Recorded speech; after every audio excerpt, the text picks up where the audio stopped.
Alright, asante sana mpendwa mtazamaji mahali popote ulipo. Hii ni Kisi Hot TV, dakika 7 juu ya saa 4 majira Afrika Mashariki. Tunasema kwamba ni tarehe mosi mwezi wa 7 ambapo tuko hapa mwaka wa 2021. Mahali popote ulipo, kama uko ndani niambie unawakilisha rekodi gani, hali vipi mahali ulipo. Jua tuliona na lini hapa jamani? Tuliona na wiki jana ambayo ilikuwa mwezi jana. Imechukua muda, lakini sasa nasema ya kwamba kama uko ndani niambie unawakilisha rekodi gani. Karibu tena zaidi, nami nakutakia uwe na mwezi wa 7, mwezi ambao ni wa mafanikio, mwezi ambao utakuwa ni wa baraka sana kwa maishani mwako, mwezi ambao utabariki familia yako na kila kitu itakuwa sawa. Asante sana kama uko ndani. Hapa wali mlikuwa naye Dennis Kukurukuntu ama Dennis Kurutu. Kwenye kipindi amekuleta vizuri sana kutoka majira ya saa ngapi? Kutoka majira ya saa 2 hadi wakati wa saa 4 ambapo ameniachia shukani, nimetake over. Kwanza kabisa nataka kuchukua hii fursa ya kuambia kwamba samahani mashabiki wetu wote ambao walitungoja sana jana ili waingie kwenye kipindi ambapo tulikuwa na wageni anaitwa Piento Panado na Jonte, lakini wiki ijayo, yani siku ya kesho Friday watakuwa pamoja kwa moja, kwa sababu za hitilafu za kimitambo 1 2 3 hivi ndio ilitufanya tusiweze kukujewani. Tunaomba msamaha na mtunie radhi sana, kwa sababu yale yaliyotokea si kupenda kwetu, lakini yalikuja tu na lazima tukubali matokeo. Asante sana. Uko vipi? Lakini mimi nimefuka mwezi wa 7 vizuri sana, niko na ubuheri wa afya. Nafurahia kuwa Mkenya, nafurahia kuwa mwana wa Mungu, na Mungu ni mwaminifu, na kila jambo ambalo linatendeka maishani mwetu tunasema ya kwamba wacha Mungu haendelee kuitwa Mungu. Kisi Hot TV tuko hapa kwa ajili yako na kukuhakikishia kwamba mambo yote tumeyaweka sambamba kabisa. Jua kuna wale ambao maybe kwa njia moja ama njia nyingine walikuwa wamejipanga, akasema ya kwamba wapeleke watoto shule mwezi wa 7 ambao walikuwa wanajiunga na kidato cha 4, kidato cha kwanza. Lakini kwa bahati mbaya, kwa sababu za virusi vya corona, imebidi ya kwamba wacheze chini kidogo mpaka wangojee serikali kuje kutangaza, wajue ni lini watakapofanya vile kupeleka watoto shule. Lakini yote 9 tunasema kwamba wacha tufuate masharti na maagizo ya corona, kwa sababu wengi wanasema kwamba corona is real. Sije ukapuzilia mbali. Watu wengine tunaingia kwa nyumba saa 1 kabla hata kuku hazijaingia kwa nyumba, sisi tushaingia, kwa sababu tunahofia kwamba tunaweza tiwa mbaroni na mambo inaweza kuwa mbaya tena zaidi. Nakwambia kwamba kama uko ndani, make sure umeshare hiyo link. Wenzetu wamekuja tujumuike pamoja, mniambie mmeshinda vipi. Last month tukua nanyi vizuri tu hapa na pale hivi.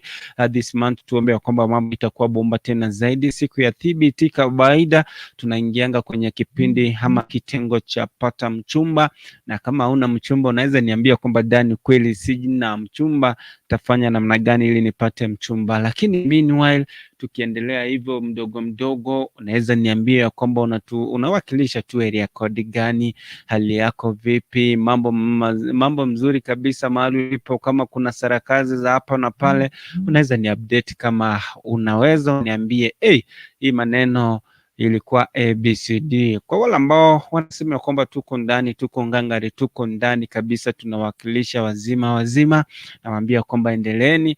Na wale ambao hawajatuma comments zao hapa nizipitie, make sure ushafanya vile ili tuone na kwa namna gani. Usisahau ya kwamba niko na mjadala babu kubwa leo. Niko na mjadala babu kubwa ambao tutaangazia mawili matatu at the same time. Kwa wale ambao wanataka wachumba, tutafanya vile pasipokuwa na wasiwasi, pasipokuwa na vitisho vingine.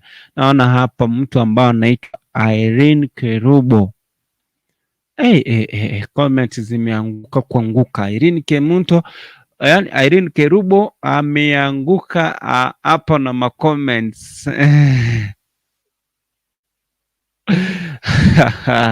Anyway, asante sana kwa wale ambao wako ndani wanawakilisha wazima. Nataka kupitia zile jumbe, lakini nimeona jumbe ziko hapa nyingi kutoka nambari 1 kuendelea. Anaitwa Irene Kerubo, team comments anaroga kuroga. Naona ya kwamba Irene Kerubo anasema ya kwamba niko hapa nambari 1. Asante sana Irene Kerubo, happy new month. Asante sana Irene Kerubo, nawakilisha team Hamam.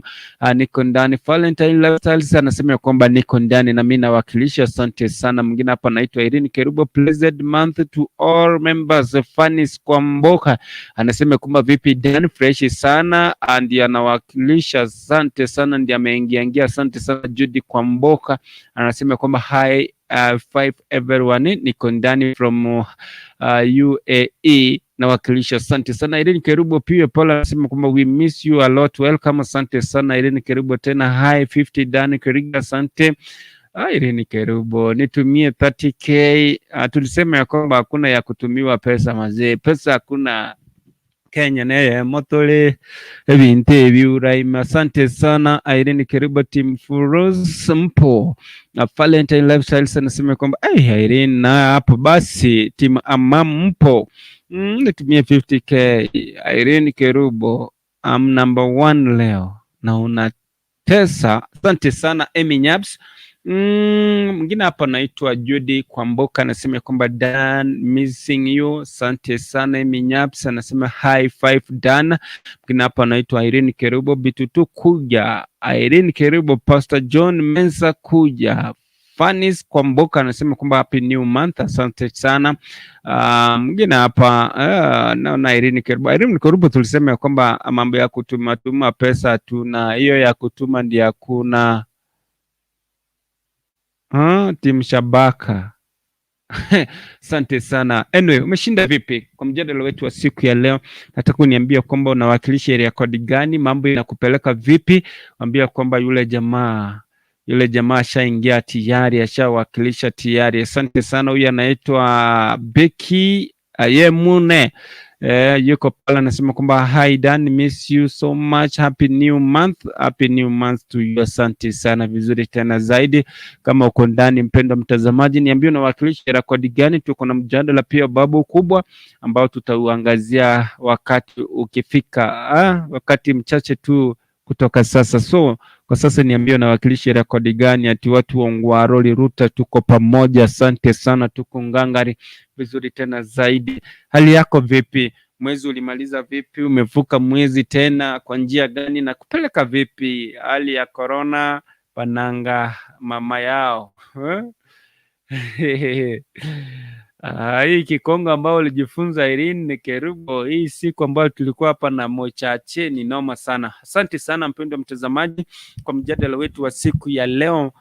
Mpendwa mtazamaji, kwa mjadala wetu wa siku ya leo ambapo tunaenda moja kwa moja, swali langu liko hapa. Kuna mwenye alinitumia ujumbe akaniambia kwamba Dan, mimi nimeoleka mara fulani na kukaa pale, niko na maid mwenye anafanyia kazi ya nyumba.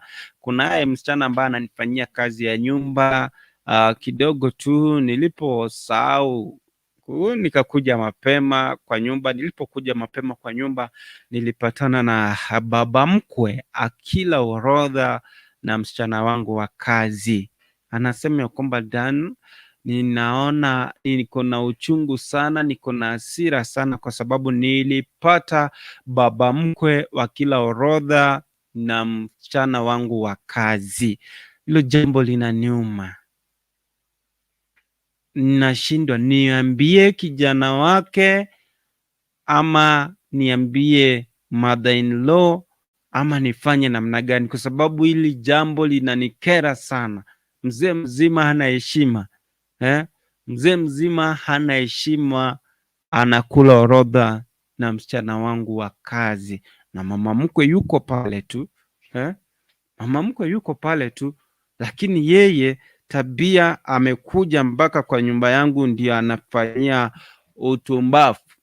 So nifanye namna gani? Kwa sababu nahisi ya kwamba niambie kijana wake, niambie mother in law, ili tuone vile tunaweza tatua hii maneno. Asante sana kwa wale ambao wanaendelea kutuma jumbe zao hapa. Irene Kerubo yeye anaendelea kutesa pale na comments. Anyway, asante sana. Nataka kuona mwingine hapa anaitwa John Mensa, anasema kwamba high 5 high 10. Asante sana, karibu. Wale wote ambao wanaendelea kuingia, endeleeni kuingia vizuri tena zaidi. Nami nataka tu mnipe ushauri, nisaidie huyu mwanadada, tumpe ushauri. Irene Kerubo anasema kwamba hiyo ni kukosa heshima, ambie kijana wake kanye kitakuwa kitokea. Asante sana. Irene Kerubo anasema kwamba hiyo ni kukosa heshima, ambia kijana wake. Kwani kwa nini? Hiyo ni haibu, ambie kijana wake juu atazoea. Afeni Kagesare anasema ya kwamba hello Dan, ujambo? Sijambo sana, happy new month. Irene Kerubo anasema kwamba akinyamaza ataendelea tu. Asante sana mpendo mtazamaji, mahali popote ulipo, niambie huyu mwanadada afanye namna gani, kwa sababu amempata baba mkwe red-handed, hakila orodha na msichana wake wa kazi. Sijui itakuwa namna gani. Asante sana JK anasema kwamba what do you mean orodha? Be straight forward. Hita kijiko. Orodha ni nini kwa kinagaubaga please? Orodha JK, yaani alimpata wakifanya tendo la ndoa na msichana wake wa kazi, ndio tunaita orodha. Kukula orodha yaani kufanya tendo la ndoa na msichana wake wa kazi. Wacha niweke hivyo kwa sababu Kiswahili si mdomo chetu JK. Asante sana. Moja kwa moja nataka tu mnipe ushauri, mnipe mawaidha jinsi gani tunaweza saidia huyu. Kefa Osinde anasema kwamba vipi Dan, fresh sana. Mwingine hapa anaitwa Irene Kerubo anasema kwamba Dan, orodha ni sawa, naelewa, lakini JK hajaelewa. Fanis Kwamboka anasema kwamba anyamaze tu juu ataleta conflict between baba mkwe na kijana, na aongee na msichana tu.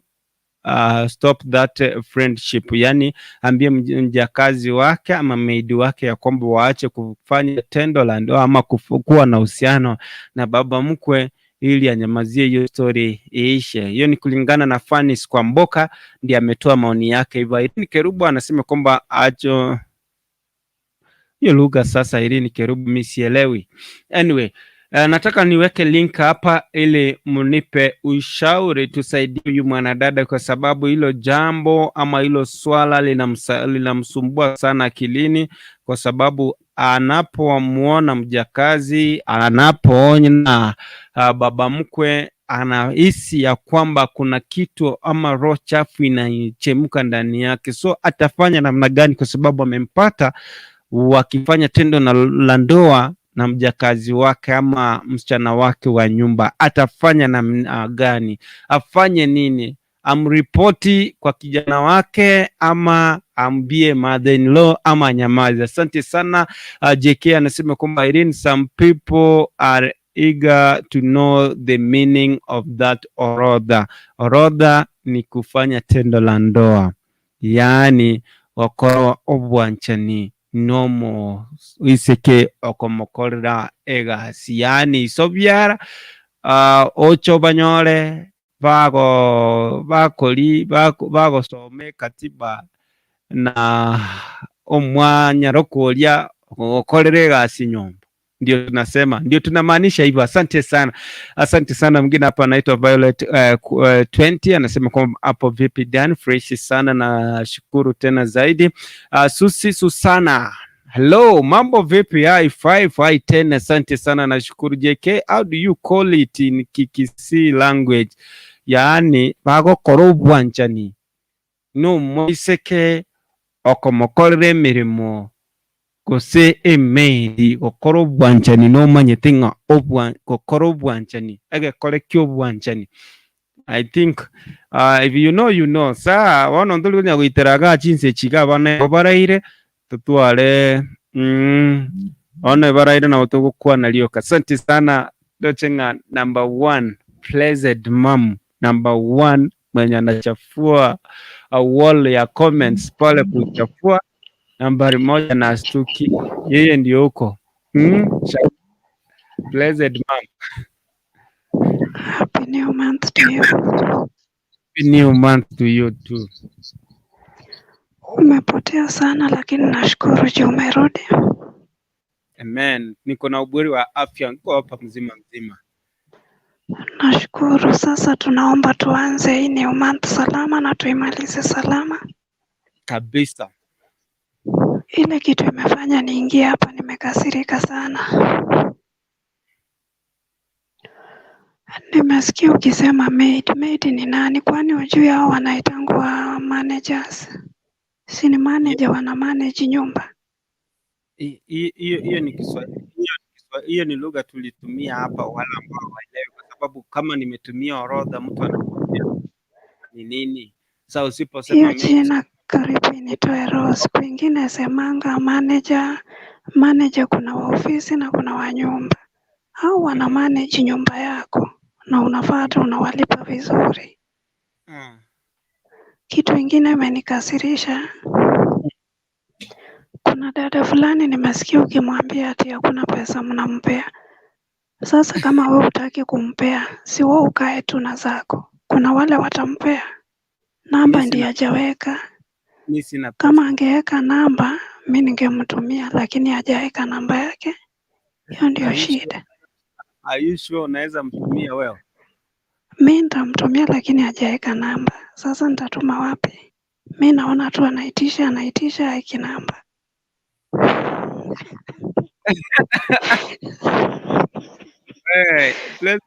Kwenu nyakoe hapo sasa wagetutuntuliko. Sasa nikiingia kwa mjadala, nilikuwa nasema hivi, unajua mjadala kila mtu anasema vile yeye anaona. Kwa hivyo mimi sisemi venye mwingine anaona, mimi nasema kivyangu. Mimi kivyangu naweza ambia kijana wake, kwa nini nitamwambia? Nikinyamaza, kama mimi niko na mtoto msichana, si atachukua huyo mtoto msichana apite naye. Lakini nikisema ataogopa, kwa hivyo hawezi kufanya hilo jambo tena. Na mimi siendi kuambia mother in law, mimi naambia kijana wake, yani mzee wangu. Hiyo ndio naambia. Are you sure ukiambia mzee wako hawezi ambia mama yake? Hata akiambia mama yake haina shida. Bora mimi sijaambia mama yake. Mimi nimemwambia yeye. Lakini mama yake unaona utaanzia wapi kumwambia? So mimi on my side naongea kuhusu mimi side yangu peke yangu. Mimi nitaambia mzee wangu saa ile tumetulia tu, na unajua nilipata fadhili akifanya hivi na sikufurahia. So hata kama atakasirika, unajua wakati unasema kitu ya ukweli ufai kusita. So kama ni ukweli, mimi nitasema tu. Ubaya ni ile niongee uongo, unaona? Lakini kama ni ukweli nitamwambia tu, mimi kusema ukweli nilipata fadhili akifanya hivi na hivi, lakini sikufurahia. Naona kuna mtumishi ameingia hapo. Mtumishi tunaheshimiana sana. Mimi nitapea huyo mtumishi nafasi na umwambie Saturday tunaamkia hapa na Sunday mapema tukuje hapa kuhubiriwa. Wewe si tunaraukianga hapa saa 10 ya usiku, situone hivyo. Hapana. Acha nipatie mtumishi nafasi nisije nikaongea mingi akanikasirikia. Okay, asante sana. Kabla sasa hajachukua ushukani, na wasalimu nyote. Pastor John Menza anakusalimu, Violet Viobet, wote na wasalimu. Lakini kila ambacho tunakiangazia siku ya leo, kwa sababu naona hapa upande wa comments John anasema kwamba mimi wapata gaki Jito na wasalimu high five. Fanisa, hello Dan, hello too, asante sana. Kila ambacho tunakiangazia hapa ama tunakizungumzia hapa ni ile ya kwamba huyu mwanadada mwenye ameolewa amepata baba mkwe wakifanya tendo la ndoa na msichana wake wa kazi. Ameshindwa kufanya namna gani? Amseme kwa kijana wake ama aseme hello ama ajinyamazie? Hilo ndio tunataka wenzetu ili wapate wajue ni kipi ambacho wanastahili kukifanya. Asante sana, karibu sana Pastor John. Na uambia hata pastor pia akinitumia pesa mimi siwezi kataa. Mimi pesa yote ikikuja napokea. Uzuri tutakutumia bila namba, itakuja. Okay, Pastor. Yes. Yesu asifiwe. Amen. Yes. Kwanza kabisa nashukuru Mungu kwa sababu ya wakati huu. Kila ambacho nataka kuzungumza hapa, kama ingelikuwa ni mimi kwa uwezo wangu kweli, maybe ningeuliza mambo mawili mambo matatu ambapo yangenipea ile naweza nisema kwamba ni majibu. Maana one, napata kwamba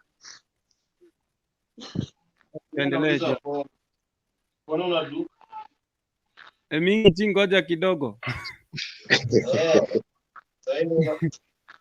ngoba kwa narenge ngingweta narenge ngoba kwa kaita sawa tukovi sasa.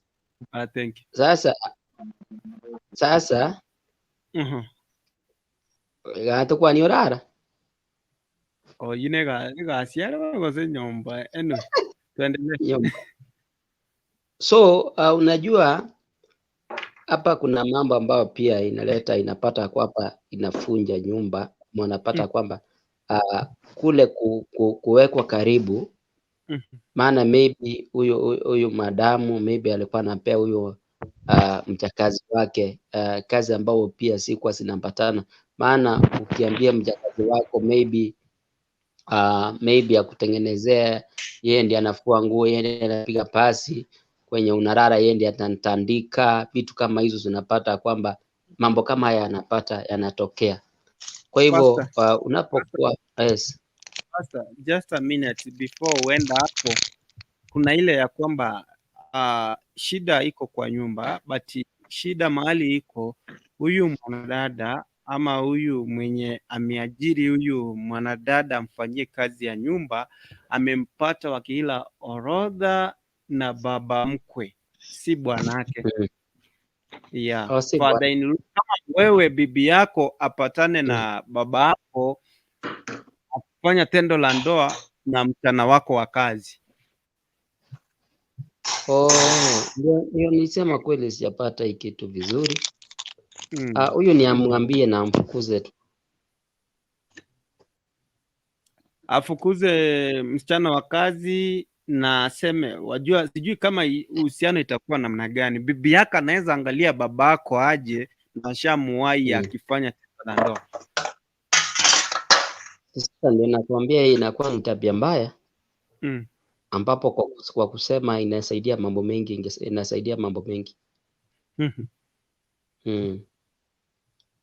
Kwa hivyo ajitolee tu, aambie mume wake and then mume wake action.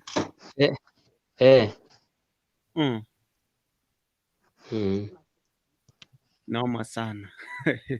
Asante sana. DK anasema kwamba lakini mbona bibi anasikia vibaya? Si walipendana? Walipendana.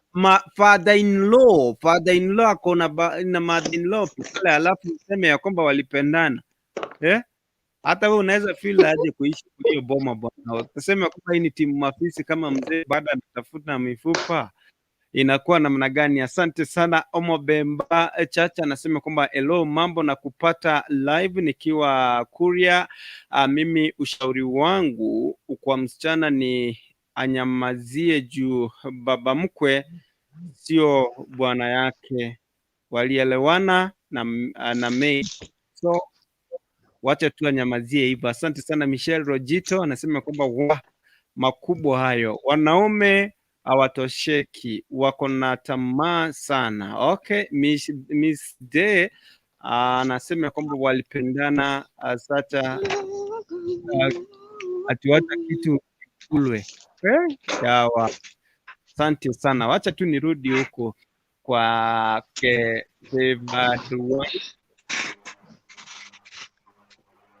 Habari za kwenyu hapa ndani? Salama sana. Salama sana. Dani, umetupa kimzima leo tunakuona. Karibu sana. Hujaonekana tangu Friday, karibu sana. Alafu Pastor John na Blessed Mom mulikuja na mkaenda once. Karibu sana tumewakaribisha, welcome back. Sasa swali langu ni je, huyu mwanamke anawashwa na nini? Ama pia yeye alishikwa na tu feelings to huyo mbaba? Unajua hakuna, mind your own business. When we try to start minding our own business, ninaona Mungu anaweza rudi. Sasa huyu ni, unajua wamama wamezeeka, unajua mama akizeeka, lakini mbaba azeekagi, injini yake iko active. Sasa wameelewana na msichana. Fanye ile maneno yetu, kwa sababu bibi yangu mifupa yake imerudi pamoja. Hii ni kitu sasa swali langu kwa huyu mwanadada. Excuse me favor. Nataka positive comment, positive advice. Wewe awakalishe baba na mama. Sasa hao ni watu wakubwa, unajua. Sasa ajue kwanza ni mahusiano wako nayo, ama msichana anamwambia vipi. Awakalishe once pamoja. Awaambie baba, kitu nilikupata ukifanya sijaambia bwanangu, lakini hebu muniambie mko na mahusiano. Unajua unaweza pata hiyo ni kitu yao, wamezoeana, walipendana na wanaendelea nayo. So wakimwambia sisi tunapendana, ajaribu kumind her own business, kwa sababu akiambia bwana yake anaweza mgeuka. Kwanza hawezi amini kwa sababu hana evidence. Nikikuja niambie sijui ni Pastor John hapa, sijui ni wewe, eti ni unajua nimepata baba yako akisoma katiba. Kuna maswali utajiuliza. Kuna maswali kwanza utaniuliza, utanigeukia kitu ya kwanza. Huyo ni mwanaume, walipendana, wakaona wacha tufanye kazi yetu. Sasa na mimi ninaingililia kati. Lakini kwa sahi ajaribu kumind business yake. Kwa sababu ataribu wa baba na kijana.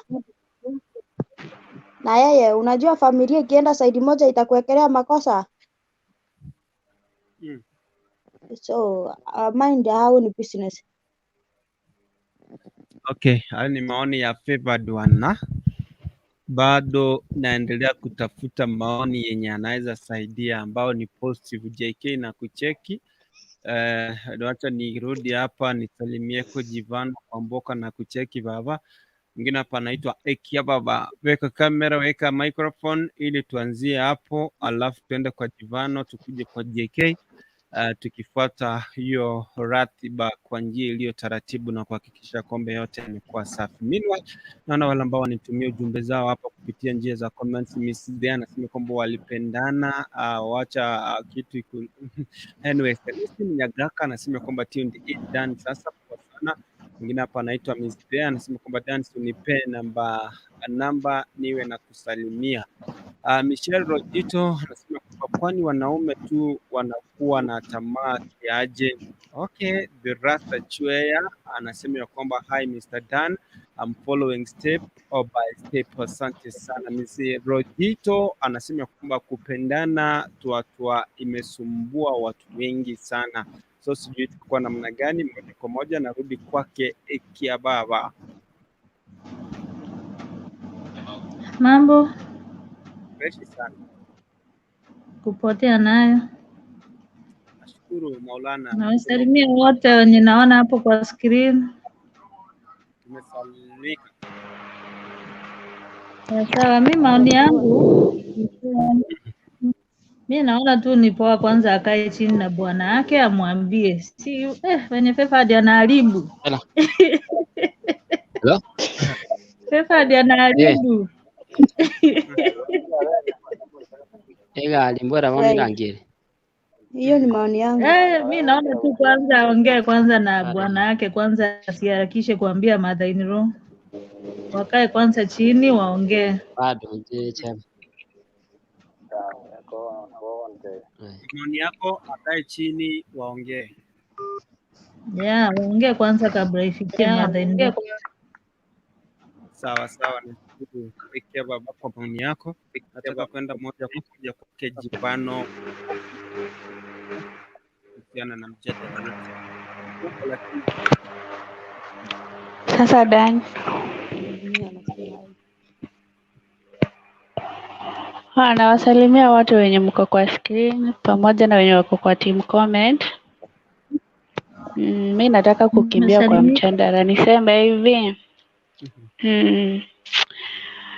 mi naona, najua watu wenye wamependa kufanya hivyo ni vigumu sana kuwatenganisha, na makosa ni yaani kuenda kufanyia hiyo tendo kwa kijana wake, anakuwa anastahili kukaa na respect. Sasa mimi kitu naona hapo, ajaribu kuongea na huyo msichana wake, juu wewe mwenyewe kufezi father in law kumuuliza hiyo swali ni ngumu sana. Ajaribu kuongea na msichana, because hivyo si poa kufanyia hilo tendo kwa nyumba yake. Sipete waenda hata kwa mahindi ndani kuliko kwa nyumba yake. So ajaribu kuongeleza msichana, na ikizindikana tu ispeta msichana aende kwao wapatane na huko kwa njia. And then tukiangalia ambie mzee wake, kuna hawa vijana ni tuseme, yani vijana wanakasirikanga haraka, na anaweza kasirika mbona baba yake akuje kufanyia hilo tendo kwa nyumba yake. Kuna yule mwenye anaweza take action na uanze kuchapana na baba yake, ama upate amekata baba yake. So unaangalia ispeta msichana aongeleze msichana akikata kusikia, msichana ispeta aende kwao wapatane na huko kwa njia kwenye hawaoni. Hayo ndio maoni yangu, waje nisikize ya wengine. Okay, asante sana. Tunashukuru mfano kwa Mboka kwa maoni yako. Nataka kwenda tena moja kwa moja teke. Nimeona Sukari Sukari Michelle Rojito yuko pale. Nimeona mwingine anaitwa Liz Queen pia yuko pale. Nataka tuende tu nipeane kipasa sauti kwake JK. Nawasalimu nyote mjambo. Kama sana. Tiganda baburi. Mbona mnapenda kulaumu wanaume kwanza? Sijasikia mtu akiongelea mambo ya mwanamke huyu msichana. Na mkipata ndiye alikuwa anamfuata huyo father in law.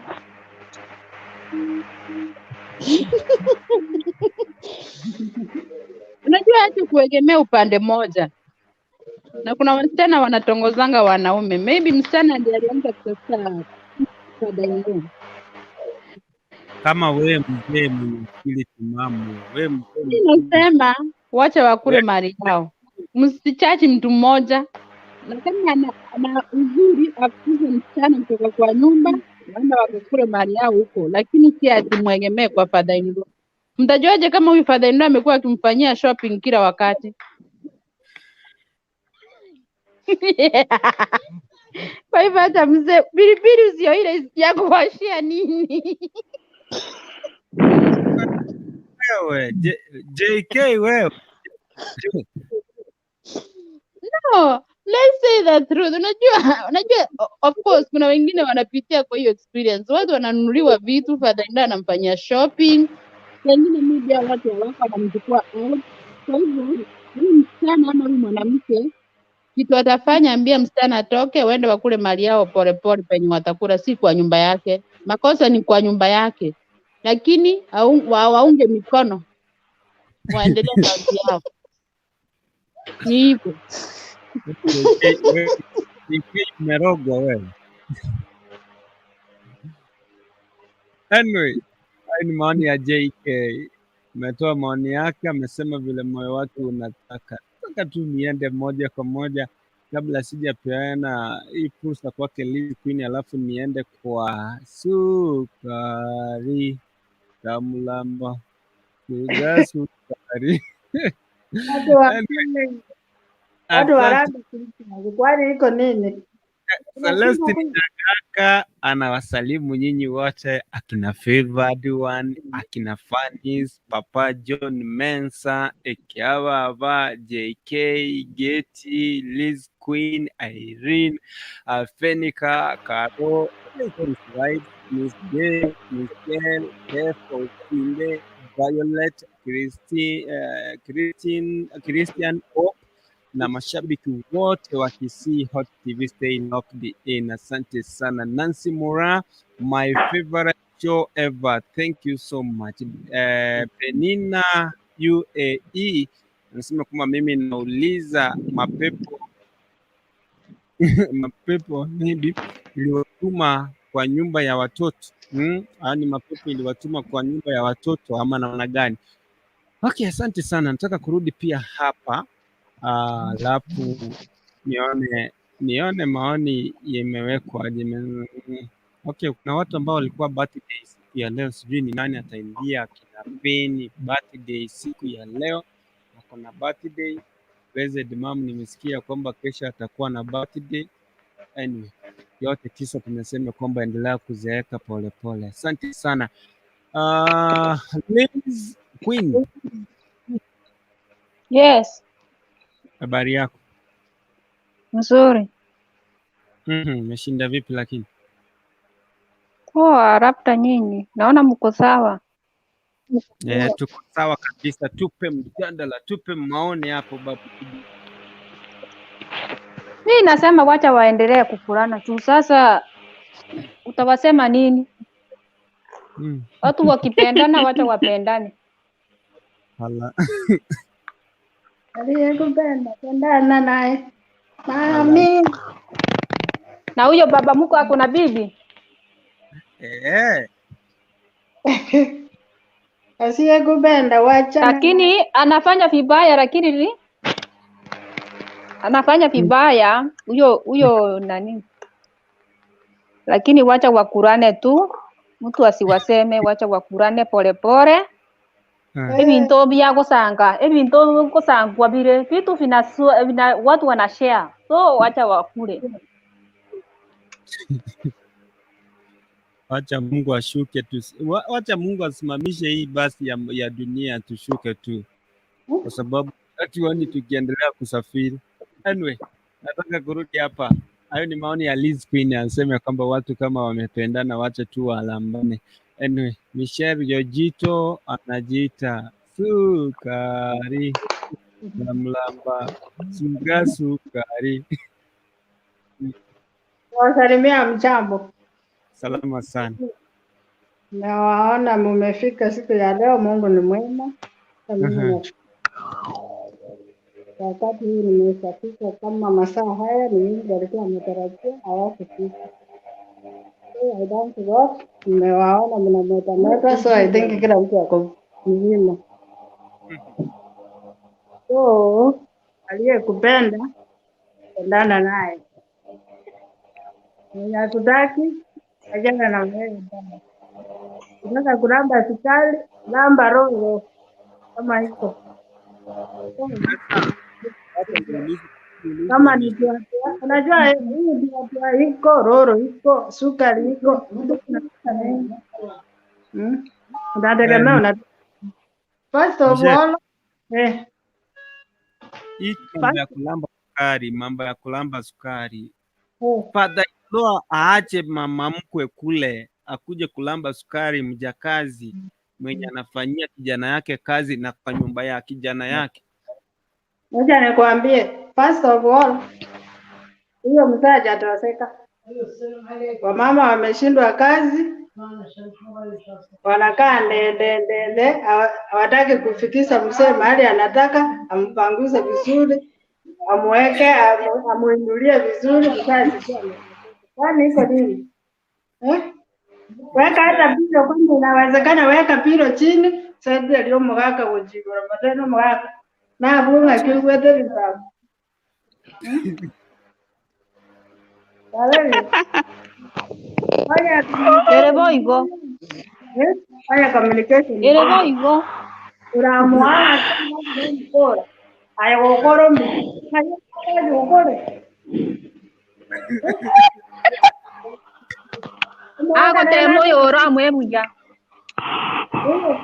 Ayo como suyo ya me dan maga. Ayo wate kidogo. Ayo la kidogo birambera. Amba sukari. Sukari. Ayo como tegara bija. Dan, so utoe Mishael na Liz Queen hapo ndani. Toa Liz Queen na Mishael hapo ndani ndio show iendelee. Naande karole 3. First of all, make yourself 3. What's good with that? Kwana ni mwaka mimi. Moko ikabidi ni maoni ndio yabanya kona kobeka beka chini usunga ngerani tinga tage ngakibana ko kor.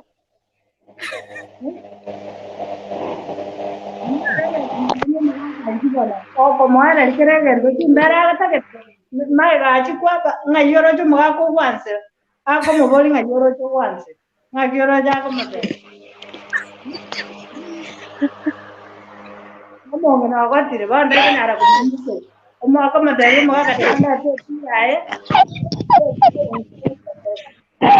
Bale kogenda lena ngao ngende bale okore mama muroye. Ndira ko bale kogenda ngao. Gende bwa tuso kwa kara bwa kodi. Kende kinge igo. Omo subati oya tate tu musacho yaga goja komanyanga na moroche nero roche tari go chigo salimu aye. Aye. Omanyete gende kara bwa kodi ro manyete nonya nayo monda go uchani.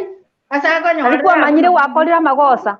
Mugaka agukoriere kero mugaka agukoriere bafu mugaka agukoriere Mwana te kwa shida na nchiko na watu wote kiroro nguruga. Lakini dali ali asaba chiete. Kama uchane ja karanga ati meji mumro ya taye na maka mumro tai. Warale. Oma ya ta karanga ati ganda ara tuti aka kamo. Minu wali manya ubimero. Lakini Dani akikara mutera atigire igongo tokorale. Mutera atigire igongo. Wacha nikwambie ukweli wa mama. Mutera ati. Video ya men is and it is down to solve the problem. Yake kabuso. Kule pira kwa na tarata ma. Nga wacha kenjirane yanga tontura. Vega chitika chikichikotia. Omugaka agago chenji pressure saka nyo fresh ya. Akikara atigire igo Dani twakule. So omugaka ko genda isiko na etema ko mareta ngatia konya ko muama ngara alia. Michelle akikara atere kora sigaki yake igo twakule. Basi metosha. Aye, yo mugaka ko watabi ngai, mware yo mama mate ga ko mugaka butinda ko chiabu ya yo chiabu. Moboli nanda manya. Kwani Dano uwezi mute Mishael? Uwezi mute Dani karaki. Nene ngai. Kero monta ike climax. Nayo kumanya ati mugaka ko kunaga iga bumana pi abongo ko.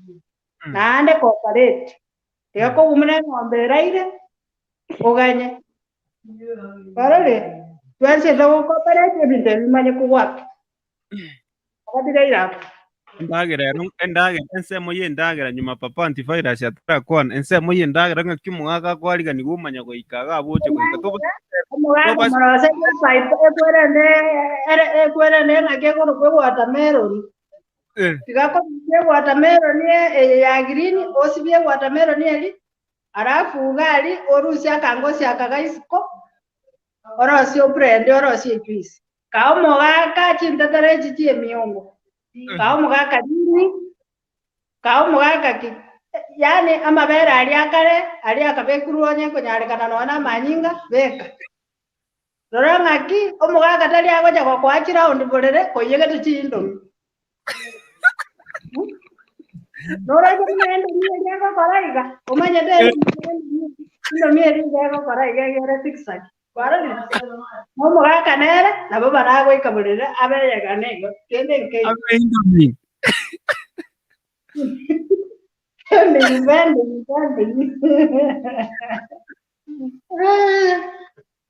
Wewe endagera nero. Sasa Dano, umefanya antivirus, ameenda, utakuwa antivirus wewe. Mukale wachaka. Wewe school fees. Wajagira kama tabia school fees. Dao dimoja lene ko kuwera mon. Mami manyorale ke oyo kwata basika. Tai kama tabia school fees ama tabia mon na kamu. Ay kwara. Yeah. Michelle. Can I comment? Michelle. Kidogo ngo comment yora JK. Michelle, hii tabia yo kogenda gwachaka gosabe school fees. No mugaka bona lia chakiro rogendo ne school fees yo gosaba ngo matengwa ni nete chibese ngo chigwaka mekyombe paka nakwe fo. Chimbato cha. Mbale moi na igata take tinaone school fees kwanza akama tabia mugaka karibu. Ani wale naone sukuma amwaka chira ndisano mara kwa bago chichaka tano kana ratinyi wetu yego. Ruwa ora igo. Mambie ne ko etia wiki ko ere. Aida na ali na. Anyoro yo bwata chinguro koramba lolo ae nuole ga abuno nye sukari tomati kotera.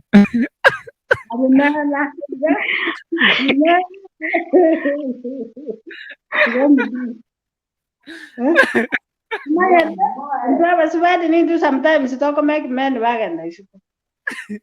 Bungo mono iga ando teme ko nyalo siati at least na bago mayanga ki bukari buona ngo kwa nando mungina tege lakini wako maraiga tukuru fisio manye to moisio ra ngai vai wache to tol kala na nyankende tol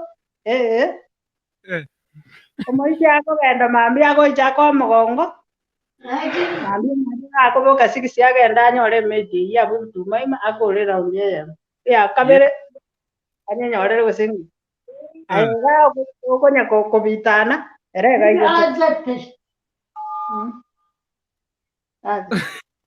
Okay.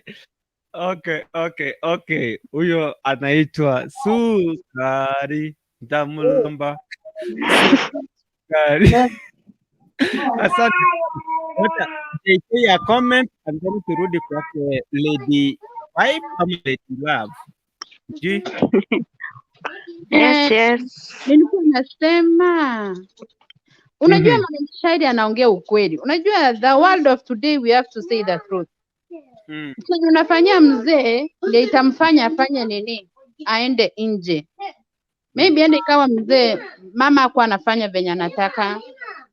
Sasa onyoli romonto okumwaga tabuya. So I don't think that really is wrong. Nonya no mugako yumo tige inu lika guchikonya kwa babobe onyoli romonto ramo konye tachikonya kulimanto bandi bangesko. Mama Michelle anaongea ukweli. Kwa hivyo hata kama kuna ladies hapo ndani umeolewa ama unatarajia kuolewa bwato musubati ogobuya omugako ogobuya mutatere murageri chindatere chichonsi akwanire those are the things you need to do for your husband. Lakini wewe konya gusira ekyonya gwesira guchimagega ngo kumiore. Okay. Marriage very simple na ndegere nkongwa nayo kuyemeke rahisi the way you go treat your husband. Nendagera na chingwa na chingororo no nyene school fees yero karansa motebi na right way mosoro put the problem before you go to bed. Okay. Indio bwana to service school fees after or before? No motebi ko tene sitting ma ede go depending aki orane to your husband na yo go umran to go debi aki isagete na yo ko mayanga ki mani gale gana Ngongo male ngongo male karara ge kwara lakini the best thing ekeru wantu ko saba kende gyons karari ngani umuga ko yaragere akonge buyo muchakiri na mangana yeji school fees no nyandagira tego so amubere motigarangere gote buye mo mana guchaka mangana discussion ni bintu dinero ayo wajaga komata ko mata tari ko andagasi ndaro bagutabuboka babatebigo omayede kora amanyanga ki chibanda chiri chaitu tokore mamo inali na chiri waka ne school fees anya njira awo ni wa yewo jaga go first things ko abanda stress yete kora amanyanga ki nonya ndiri muri mugonda rira bako nyamwa bangete ngaki omugaka bono manyete next week was next month mwaka na tole fee ngaki na monya banga nonya ndiri mugonya kurema gose mugonda ari pore na bako nyora ngaki mwanyorire solution bono egende gyoka no ja komonya ringo maite school fees yeri gose aiki tari ngo wote na ari ngo moisio yo maite na to isaini nonya ngende ngeyo nkonyata bono moisio yingo nyoraro yo komabangusa biyara mbe sukari go woje goja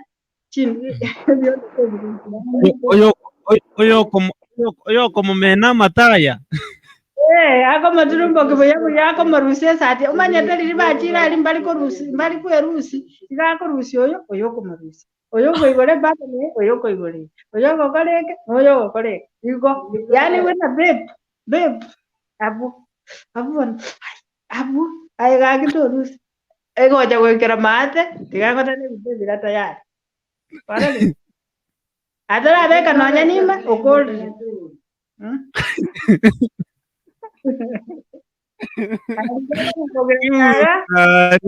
Tamlamba.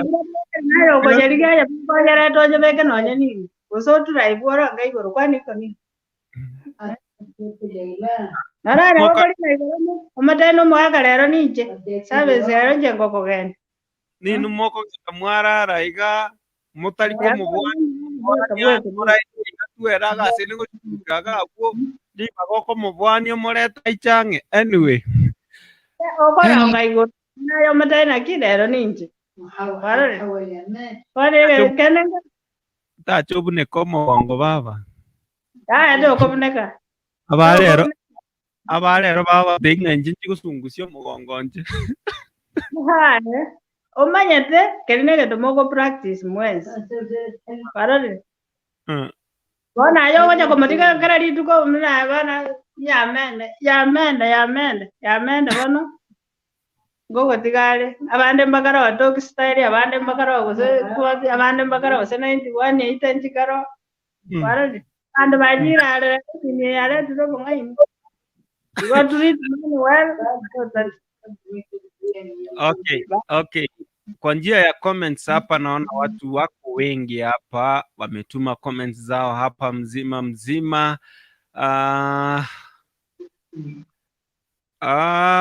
Naona Celestine Nyagaka anasema kwamba watu hapa leo wana support uharibifu tukemee kwa jina la Yesu.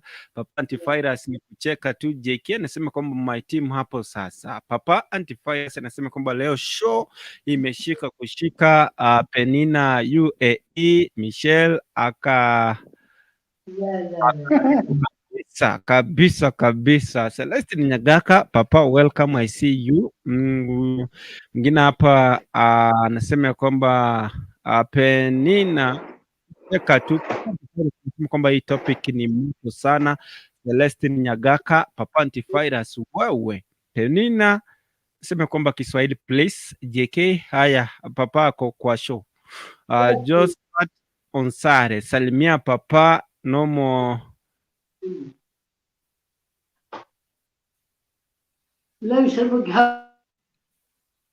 Anasema kwamba tusalimia papa, nimemuona, asante sana.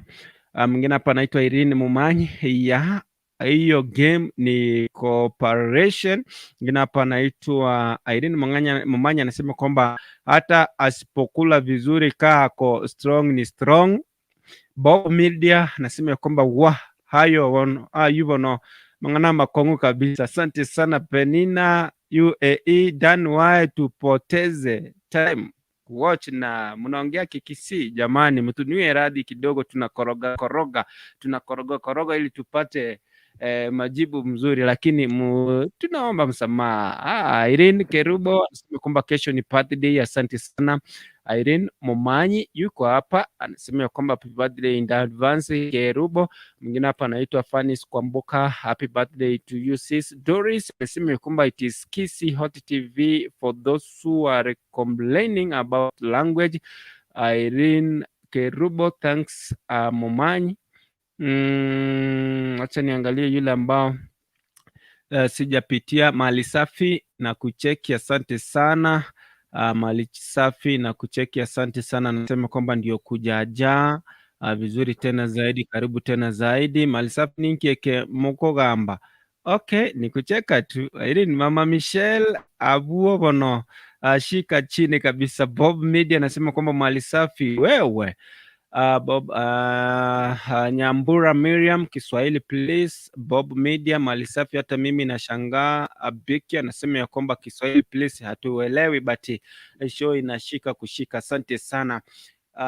Maana tunauliza jamani, pendwa mtazamaji, tunauliza jamani,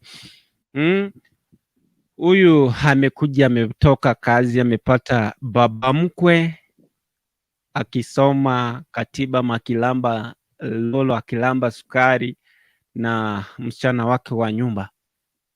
Ameshindwa afanye nini? Ambie kijana wake, ambie mother-in-law afanye nini? Ndio amekuja hapa tumpe ushauri, na hayo mengine yanayokuja ni ile akina Michelle wamesema kwamba kuna mambo ambayo yanafanya mwanaume aachane na mke wake aendee hivi vidosodoso, ama watoto ambao watoto wa siku hizi. Collins John anasema kwamba tuko sorry. Okay, tunaendelea na mjadala. So kia baba sijui lilala ama inakuwa namna gani? Ndio maana nataka tu maoni yenu kutoka hapo moja kwa moja, mtuambie tunaweza saidia aje huyu mwanadada, kwa sababu anahisi ya kwamba hii jambo lazima halipoti, lazima aseme. Mwingine hapa anasema kwamba Dennis Nyabuti, please consider to use Swahili. Nyabuti, wewe unaelewa ni kipi ambacho tunafanya hapa? So anyway, moja kwa moja maoni yako itakuwa muhimu sana kulingana na mjadala wetu wa siku. Nimetuma link hapo, join moja kwa moja ili tuone tutasaidiana vipi.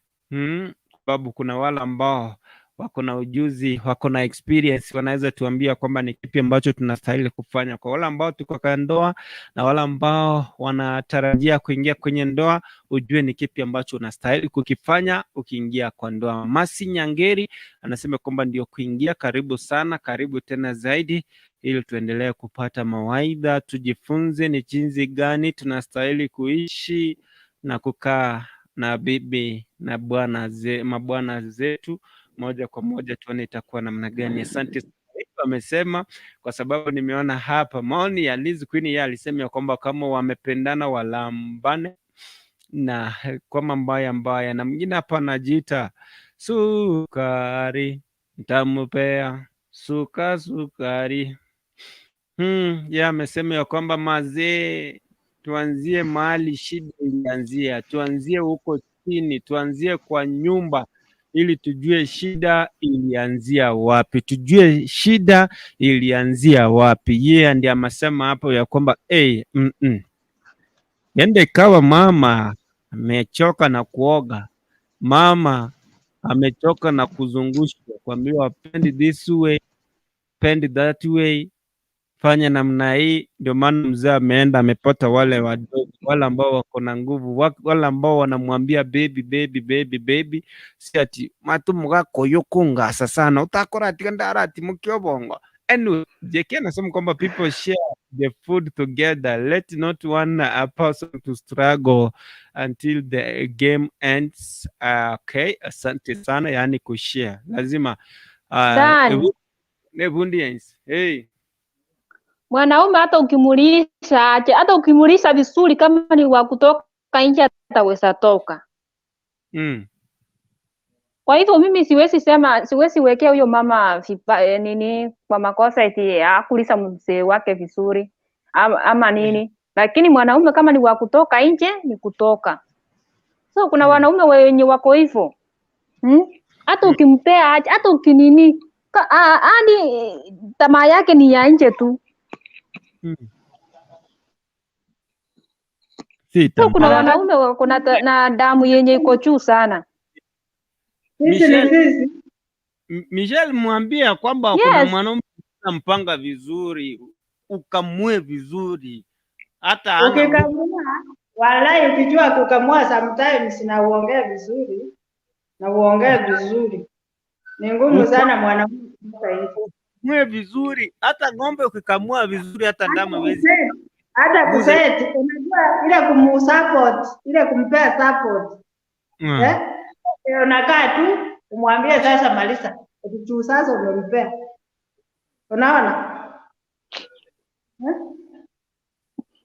Kitu ya kwanza mtayarize vizuri. Murambe vizuri, mguzaguze.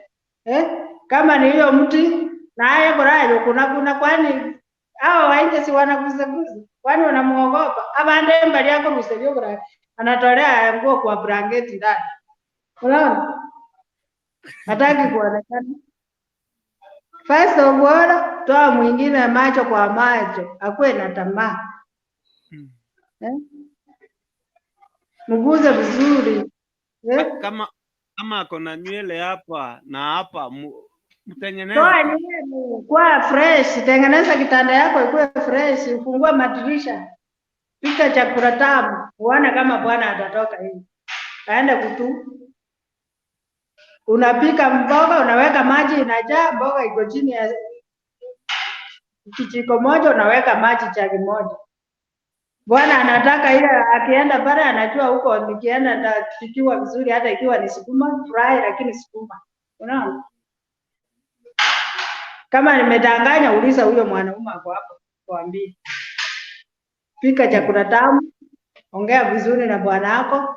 Akikwambia hii style muonyesha hata wewe kama ni 90 fungua. Kama anapenda top style mpe lakini asiende ile pande nyingine. Pande nyingine utalimu. Michelle, wacha nikukate hivi. Mimi chenye nitaweza sema hivi, wanaume kuna wenye hawatosheki haki hata kidogo. Hata nasema ukweli, kuna wenye hawatosheki. Hata utaweza pata atachukua huyo msichana maid, akae na yeye kidogo tena aenda atafute mwingine. Tena aende mwingine. Yaani kuna wenye hawatosheki. Hiyo ni ukiweka hiyo happy your mind itakuwa hiyo. Friends vizuri. Kama uko mwanamke na unajua kutafuta pesa zako, tafuta pesa zako, make your body clean. Inaenda gari rose makeup. Kwenye kwa sababu na pesa usiomba pesa. Make yourself clean. Warede. So hivi tengeneza kitanda yako, pika chakula tamu. Mwanaume walai hawezi enda hivi. Ataenda saa ngapi? Na wacha nikuulize swali Michelle hivi. Wacha nikuulize swali. Kuna wanaume wenye unapata ako na mabibi watatu. Unaona ako na bibi watatu. Anawapenda wote, kila kitu amewafanyia, watoto wamesoma wote vizuri. Na wako na kazi kila kitu. Lakini atosekangi na hao wanawake watatu. Tena anaenda nje kwa mwanamke wa nne sasa. Unajua wanaume wenyewe kuna kupenda. Yaani wanapewa ile ya kupenda. Unaona? Wako na ngakigoroko. Yaani ile wako na tamaa. Warede. Lakini kwa hao ndio nakwambia. Wacha nikwambie unaona kwa hao watatu hata wakiwekwa pamoja kuna mwenye bwana amepea namba 1, namba 2, namba 3. Unaona? Yes. Ule amepewa position 1. Kwa roho yake anajua nikienda pale ule bibi yangu is fresh, anajua kuniinulia vizuri, anajua kuwelcome. That is why unaona sometimes hao watatu kuna mahali anaweza lala siku mingi kuliko hao wengine. Jiulize why. anapika vizuri, anampembeleza, ana mdomo, ana maneno mingi, mdomo yake ni sukari, akiongeza sukari ingine inakuwa sukari plus. Unaona? Akikuja hapa mahali huko, mtu mwingine ananuka hapa, maziwa ndio hii, ajui kupika, atakufanyia nini? Si atakuacha tu na akwambii your actions. Wacha nikwambie, wanaume kwanza ni tumbo na maneno matamu. Tumbo ya mwanaume ikijaa na apate mahali anatulia tu, no, hakuna makelele. Hata akienda huko nje lazima akumbuke kwangu kuna bibi.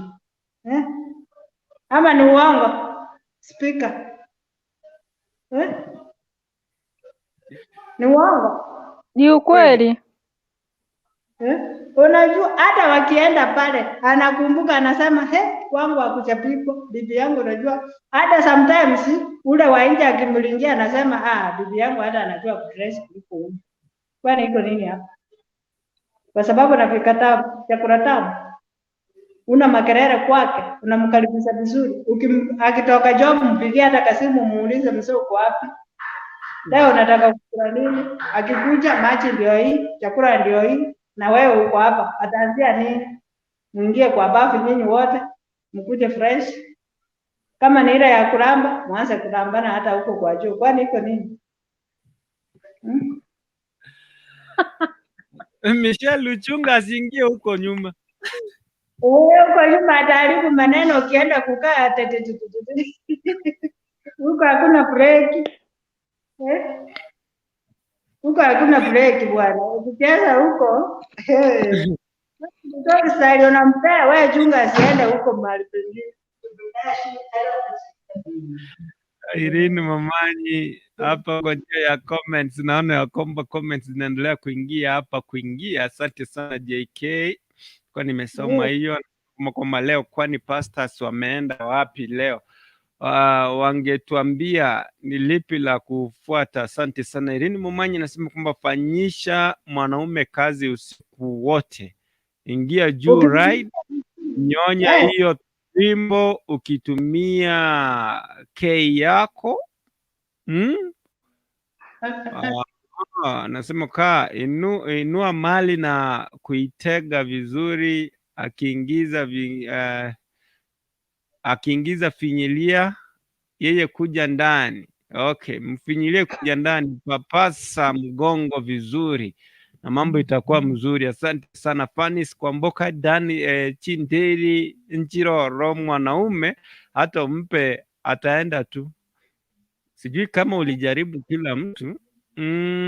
Juice Mike anasema Kiom anasema kwamba hii ni patanisho ama namna gani? Kama unataka mchumba niambia kwamba unataka mchumba, tutafanya vile hapo one on one. Nyambura Miriam, yani kucheka tu. Collins John anasema kwamba man needs love if hakuna mpaka atoke nje. Gregory anasema kwamba hayo maneno matamu ndio yapi hayo, ili tuyajue.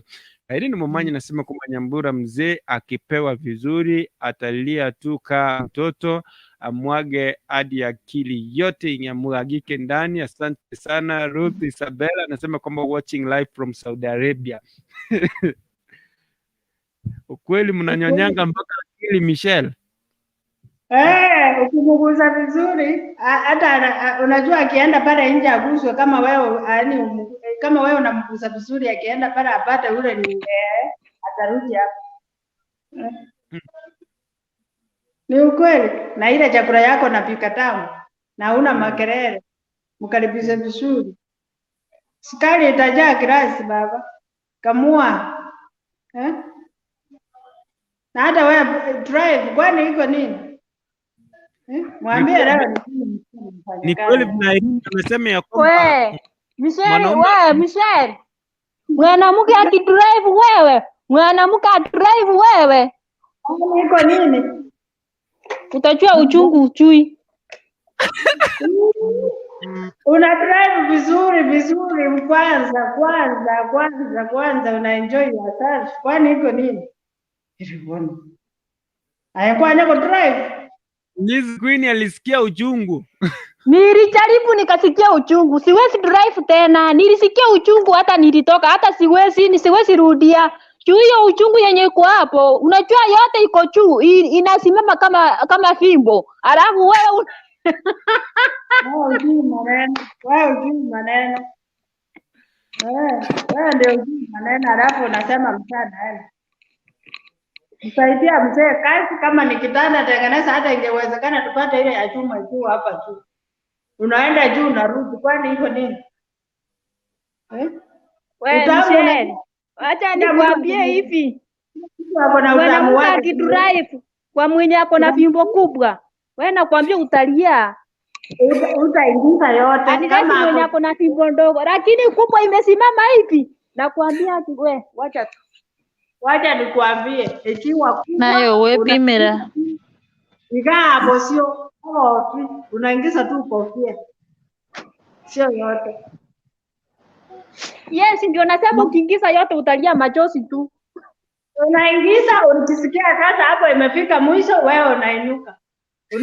Yaani kwanza unajua siku hizi kuna applicant watu wanatumia, sio mate.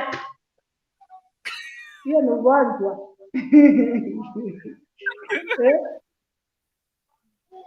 Ni gani hiyo ya Afrika? Hiyo ni ugonjwa, na ujue hii mate kwanza ni poison. Na kama hajaosa matiti asikue, ujue hiyo ni ugonjwa, utapata kansa. Siku hizi kuna krimu, ukienda kwa chemist ukiuliza krimu ya hii job iko wapi, utapewa. Kama hujajanuka, iko. Hata utumie hii mafuta inaitwa aje? Hii ya nini? Zaituni. Ile ni nzuri nayo ina soften. Sio unagusa kama unajua miti ile migumu. Unajua hii kitu unagusa tu, yani kwa utaratibu. Kachomo ndako kunaona nopo yeye kwa uchungu, utasikia uchungu, lakini akikugusa vizuri unakaribia. Unaona?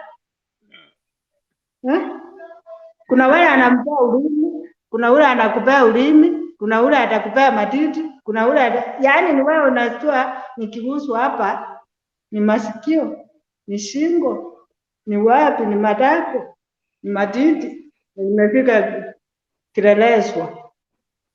Na lazima ucooperate.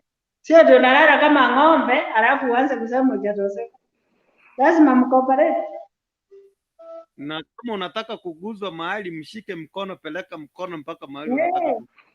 Yaani unamuogopa, unamwambia hapo mzee, hapa sijasikia vizuri, niguze mahali fulani.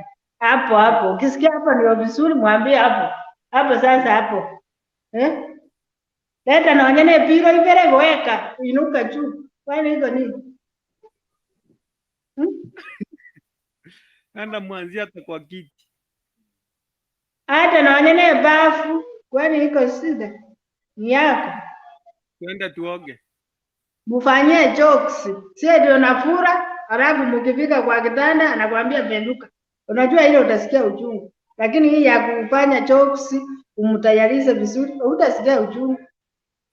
Hata ukonyo unajibweka kwa hiyo ile ama koropaka na inakuwa ndogo kutosha. Ile ya uchungu ni ile mtu anakuforce kama rabbi. Lakini mtu akikuita vizuri, my sweetheart, my babe, my what, na wewe ukimpangusa vizuri, hakuna uchungu utasikia juu umeizoea. Ni yako. Michelle. Hii ya kusema ya kwamba sasa mwanamke anasema nimetosheka. Sasa hapo ndio wanaharibu. Sasa yes, mama Michelle, ngoja nikuambie hivi, kuna mahali penye mwanamke unafika unasema umetoseka. Juu unasikia ni kama pilipili. Ni kwa nini? Acha kuprepare mentally. No, hapo mumeenda kama masaa mawili hivi. Alafu sasa wewe mwanamke umesikia kama pilipili. Ile kafu, anakupea kafu. Aonjo de laini. Kwa nini? Mbona je mkikooperate mkuja yani mmoja relimo. Kali olio ndaka kolete, aye kole kai goganyete. Bona tuliko manyanga ikwalenge lakini mungu cooperate akoboli ngakimungu na kuno gwete ngakigwete. Era umanyete akona break. Yeye anaingiza anatoa kwanza apigwa hewa. Ukifika karibu na yeye mtamaliziana pamoja. Juu ya cooperation. Utasikia hiyo. Sasa nataka munijibu vizuri. Liz Queen amesema kwamba kuna ile wakati munaenda munateremuka munapanda munapiga kona mpaka unasema kwamba tafadhali nimechoka. Pilipili inaingia unasikia ni pilipili tu. Hata hapa chini unasikia kwamba kwa nini pilipili inakuja?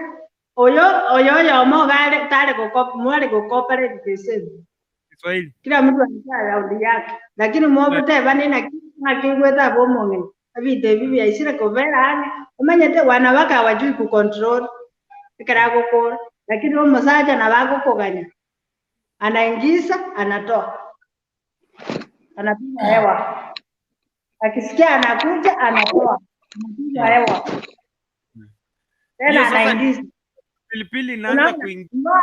Ndio kuko prepare na kokoreta ange egera umanyanga ki vitu iko tayari. Uchue yeye atasikia vizuri. Mama Msee, wacha nikwambie, mwanamume atasikia vizuri juu yeye anaingiza anatoa, anaingiza anatoa. Na wewe mwanamke unastahili unaendelea kusikia biribiri, Sasa umewaka kama moto. Hapo umewaka kama moto, unasikia ni biribiri. Sasa hapo mmeenda masaa kama mawili hivi.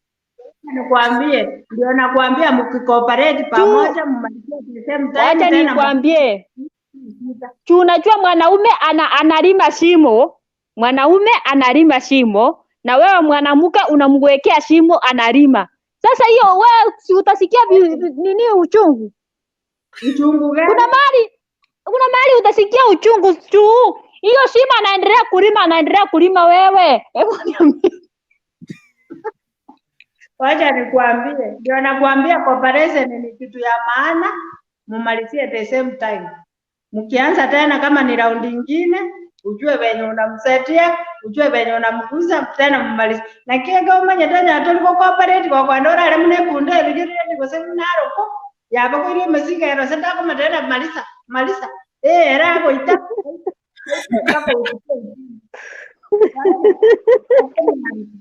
Because of what? No cooperation.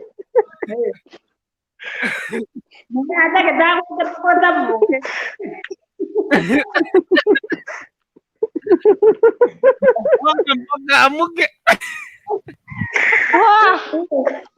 Unaona sasa huyu angekuwa na cooperate, hapo kuna vijana mpaka hata ukitaka kuhakisha jiko lazima utengeneze makaa.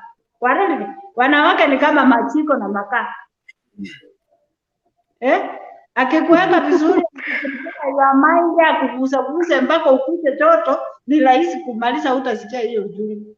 Uchungu unasikia kwa sababu ya mind. Because you don't Unajua hizi vitu zetu zinakuanga na hiyo applicant. Airini ameingia hapa sasa ni kuchoma. Airini akiingia ni kuchoma tu. Fungua kamera. Airini fungua kamera. Omo tete bintu bya ako kune mbakungu akini bono gaiga omuga ayebwe ko yarigiga ya tero je bwata go yara tojo beking parane because of what. Akikuprepare vizuri, unajua hizi vitu zetu waidi ora alinga boko ya mangane ke paranta yansi ko tari ayo kwanja because no waikire crime. Airini fungua kamera. Airini fungua kamera please. Nawaacha kidogo. Nini narara baso. Mama Michelle usiende. Yaenda. Airini fungua kamera. Lakini wale wote wangu mete, unajua hizi vitu zetu zinakuanga na ile applicant, ile soft zinakuanga na mafuta yake by the way. Hata kuna ukiwa kwamba kuna mafuta hizi wanauza Unaweka unakuwa ina slide. Hata usipotumia hiyo mafuta, hiyo kitu yenyewe iko na mafuta yake naturally. So mtu akikuprepare well, hiyo kitu inakuwa tu soft peke yake. Lakini na ule anakuambia ni penduka, na ndio hao wanashikia makaa. Sasa hakuna kuwakishwa, makaa imemwagiwa maji, watu wana kwa sababu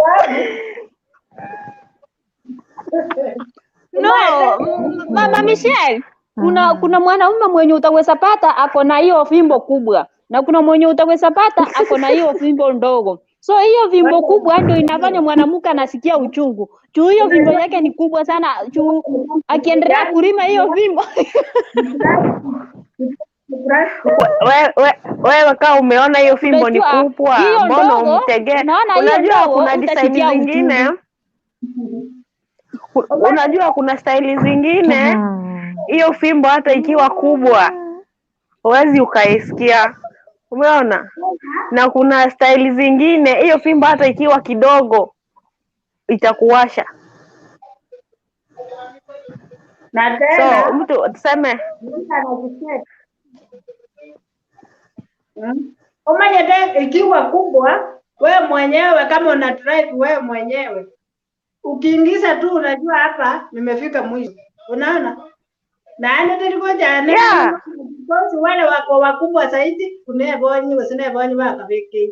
Wale ni unasikia ni kubwa, ni ile utasikia, yani mind yako tu hiyo gari ya sasa.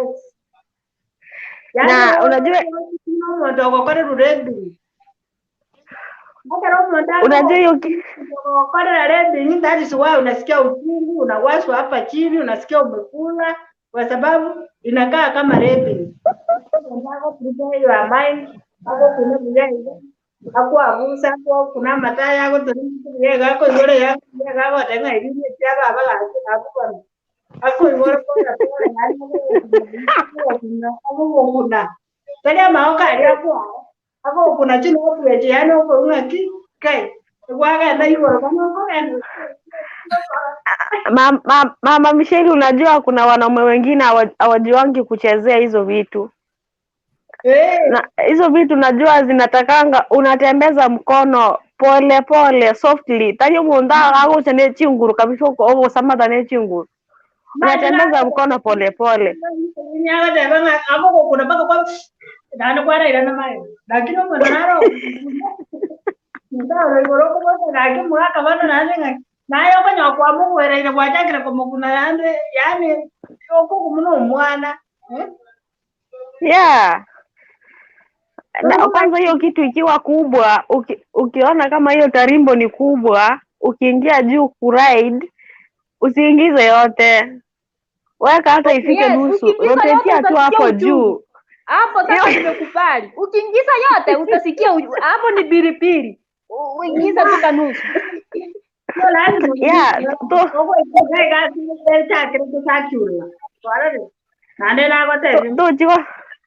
Tochiwa sahi yo metenjera lele, unajua hiyo kitu ndogo na hii kubwa kuna tofauti. Ekeka comment na wako sahi kuna enjera nero ko bendoli kabisa kwa ungegendo ngerebi. So usienda kufanya kwa hiyo kubwa. Yeah, nene uko uma dada itaria. Uko ndani wengine iko hapa nje. Kama mnada bado utamu yake nganga yako haije driver. Warele. Lakini hiyo kitu ndio kuna utamu. Hiyo kitu inakuanga tamu wakati unaweka nusu nusu. Haikuangi tamu ukiweka yote. Tali uko igatira yonsi, uko weka ngenge. Unajua utamu inakuanga hapa nje. So ikabana basaje tikabatiga ko soya karaba ko soya bamanya ko soya bagimo monda abitereti ngaso yonsi tibaki mwe. Weka kidogo kidogo unaonjesha. Lagi kelia ko msata ikirane, ekero msata ikete ko ndiara hata ketoko kuganya, iga ko beka sofi, ukomoni ngati. Embeo ya mwaka. Wira na nomo ando gendra ni gash mi dwa na wa ande kwa matevi yayo mwaka bado na ando uko kuna era kwa kana ro konya kuna manya tepa ko kera ngabono ngoja polisi ore nera manya polisi muri at the same time to ko yutu lakini kwa dora era mne tigere ngati ngabono mo onchoka mai onchoka pare bona ayo ko nyatu e bangi no be ga tiji ne tiji automatic atamko nisipwale oko mserio barangeti mobo mtu Okay. Asante sana. Wacha nipitie inasema namna gani, kwa sababu naona Yabesh Salim anasema kwamba leo nimesoma vitu mobu huku. Asante sana, tunashukuru. Anasema kwamba lazima iguzwe pia, lakini hapo kwa chakula na kubaliana. Asante sana. Mary Kedi anasema kwamba hi bro, hi tu Irene Mumanyi Nyambura utamlisha wewe, si yeye akulisha utamu. Rosemary Kemunto tuned in from Iraki. Mwanaume hata ukimpea vizuri kama anatoka nje lazima atoke. John Mensa gaki hapa ndani kuna maneno. Nyambura Miriam anasema kwamba Irene nitakujia tips. Okay, asante sana. Mwingine hapa anaitwa Irene Mumanyi anasema ya kwamba Lizo ukirudi ukiride you are in control of everything. Ingiza nusu, rotate huku juu utalie yote, utakuwa pilipili. Jeni ya Mwanga anapiga nduru pale uwe Irene, oga kwa bafu, pendi kamoja kwanza ndio mwanzo kusuguana migongo mizuri hivyo. Asante sana Rose Kemunto, hapa lazima upembeleze ndio isikie uchungu, yani naipembeleza mdogo isikie uchungu. Anyway, Debra Nyabo anasema kwamba Michelle kuna uchungu hata kama operation iko kiingia kutoka juu anze kuenda hivyo na uchungu, ama kuna vile unaendelea mpaka unaanza kusikia uchungu unakauka, badala unapata ya kwamba mtu anakimbia kwa vizuri, mwanamke anaenda na maliza kila kitu na anaanza kukauka tena, anaanza kusikia hiyo pilipili yenye Liz Queen alikuwa anasema. Rose Auma anacheka tu. Asante sana Lynette Lewis. Seito TV Director Sungura anasema kwamba mademu naona wako rada. My question is, hiyo yenye inabaki ni ya nini? Yani ile mmesema ya kwamba unaweka nusu yote, hiyo yenye inabaki ni ya nini? Huyo ni Sungura anauliza.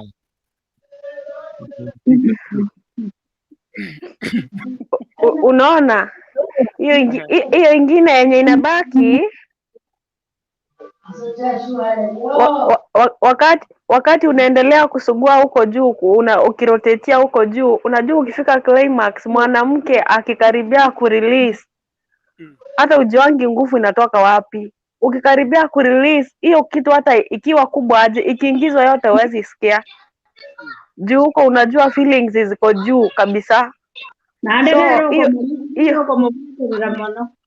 Hiyo ingine sasa, hiyo yenye imebaki nje akaro musubadi yako chikusiara sasa, hapo ndo itawaka, ndo inasukuma yote kabisa. Kwanza hata itakuwa ndogo wakati huo, inakuwa ndogo, watu wanafikiri mahali inaenda, unamfikiria kabisa. Sasa kwa ile kimisi imekuja inaingia kabisa mpaka unamaliza maneno. Hata huwezi sikia. So preparation na cooperation is very make the marriage to work. Kero wigira woko bwato musaja ule spark, hata ujui nguvu inatoka wapi. Na tena mtu asipoongea shida yake, utajua shida yako iko wapi. Alafu unaanza kusema huyo mzee hata anifanyishi vizuri, unakula wewe mwenyewe utawaika uambie mzee ama msolve the problem, umwambie unajua mimi nataka hivi, mimi nataka hivi, mimi nataka hivi, mimi nataka hivi. Na yeye akwambie. Onyo ameta masaje bande mbale batamaiti hizo styles. Wanajua tu kifo cha mende. So na kuna wengine ukienda kuintroduce style nyingine anaweza kuuliza hii style umetoa wapi? Na mimi sijai kufunza. Kuna simu siku hizi namdhamini hata YouTube bwana. Mwambie unaona aje hivi. Kama wako ona bako atakaa si yala. Unajua hata kama si simu peke yake kuna style nyingine unaweza mpea, yani hata yeye mwenyewe asirealize kama ulikuwa umeplan kumpea hiyo style. Ndio tunasema wanawake na wao wajue kudrive wenyewe. Ile style anataka aambie mzee nataka hivi. Kwani iko nini? Sukari ni iko ukiacha kwanza wakuwe na ujuzi, unajua. Okay. Kwa njia ya comment pia naona Becky anasema kwamba I can't wait to have my sweetheart to do those things to me. Okay, Imaya Samson anasema kwamba nimefundishwa maneno mengi sana. Kuna wenye hatuwezi kwa kitanda, tufanye aje? Nisaidieni jamani.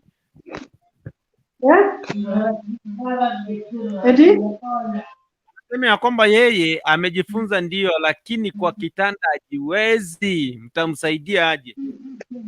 Yaani kuna mwanaume Siabe bibi kazi. Kama huyo ni mwanaume. Yes, by the way kuna ndani wanaume wenye hawajui hiyo kazi. Sasa wao kazi yao hawajui, unapata mtu tu ni mwanaume lakini kwa kitanda hajui. Sasa mwanamke anashindwa. Sikia, wacha nikwambie mama Msheli, mwanamke anashindwa. Huyu mtu hata nikimwekea aje hawezi. Hata hiyo round moja kuenda ni shida, ni stress. Tu anakuambia hana nguvu nini? Sasa utamfanya aje? By the way Dani, niambie hiyo nini? By the way hiyo mmesema ukweli. Wacha nisikie. Hebu ongea, nataka kusikia hiyo kitu. Ya kwanza sikia mteja kila mtu. Akwe strong. Community ngaki. Kwanza umpe chakula yenye na mmeke akwe strong. Usipee mke kazi akiwa na njaa alafu usema hawezi. Muse anakura ako vizuri, kwani ni nini? Si anakura, kwani ni nini? Anakura lakini anasema hiyo nini haiwezi. Haya, tukuje kama amekula, wewe mwenyewe jaribu kumgusa pole ukimpembeleza. Yes, hata unamwekea tu, hata unaenda kama kitu kingine sijui nitasema aje, lakini hawezi kufikiza kerereni. Hata hiyo round moja akienda ni stress kwake. Yaani anasikia kama maybe kama zingine hata hawezi enda hiyo round moja.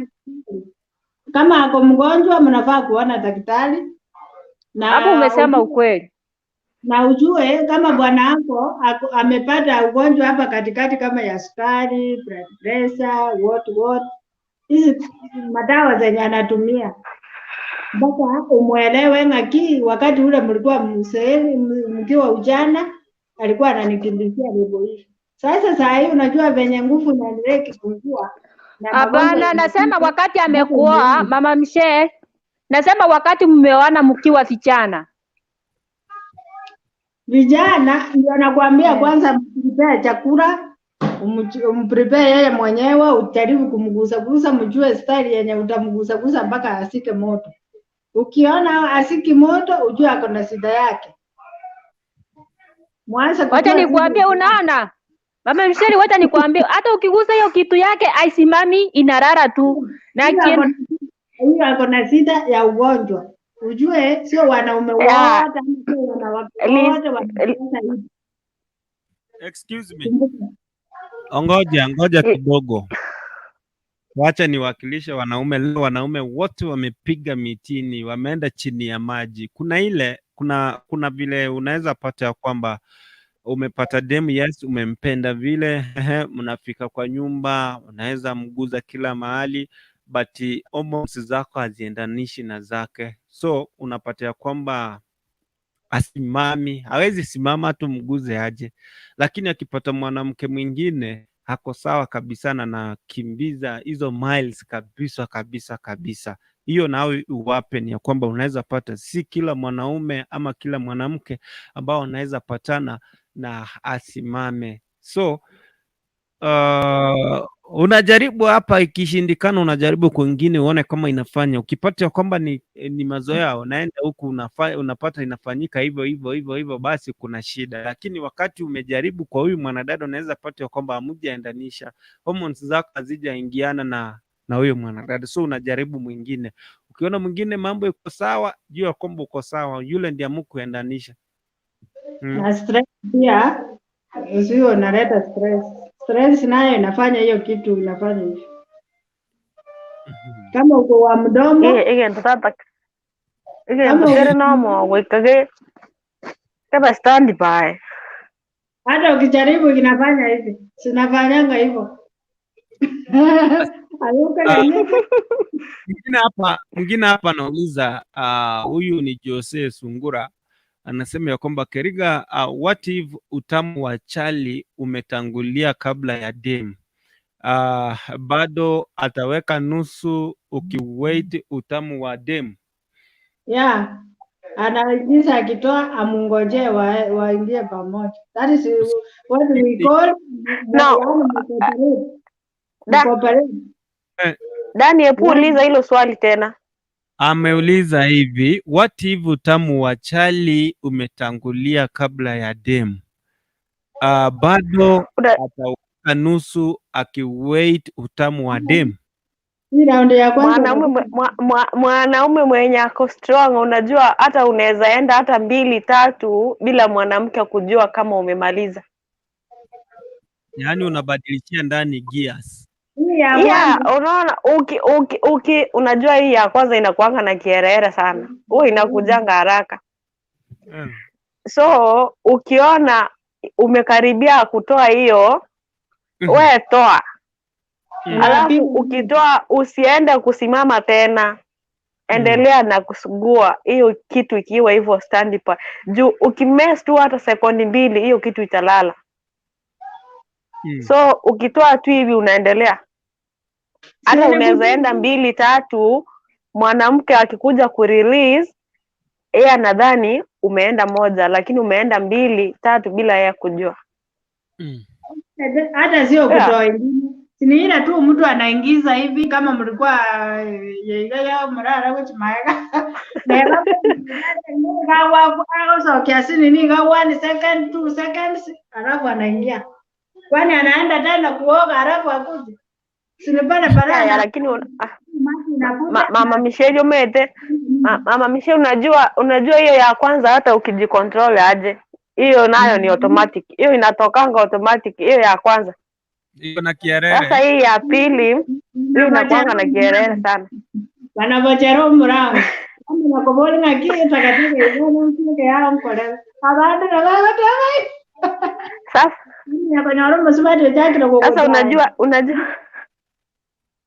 unajua hii ya pili sasa, hii ya pili ndo mwanaume anafaa sasa kufanya kazi. Hii ya pili ndo anafaa achezee hizo kuta za Yeriko zote mpaka sipige nduru. Mwanaume akisikia kama anataka kurelease, kama mwanamke hajamaliza vile Mama Michelle amesema, anatoa nje kidogo, anajifanya ni kama anatoa, anaigongelesha tu hapo juu ya kiliti. Bado ni utamu, lakini anaendelea kupigwa na hewa. Omanye toka nyora ko nyagotonga tongala udiga ikase bikoba bi. Aligika nyeira mate, anyora na mate profi. By the way, wacha Michelle nikuambie hivi. Unaona mwanaume akigonga hizo kona zote, mwanamke by the way anasikia vizuri kabisa. Lakini ukienda tu kama mwenye anachimba simu, wacha tu hiyo si kazi unafanya. Lakini ukitani zile kona zote, ukisigonga, wacha tu nikuambie mwanamke atakuheshimu sana. Hiyo ni kazi poa kwa mwanamke. Hapa nje hapa kwa vikoba hapa hapa nje anajisafisha.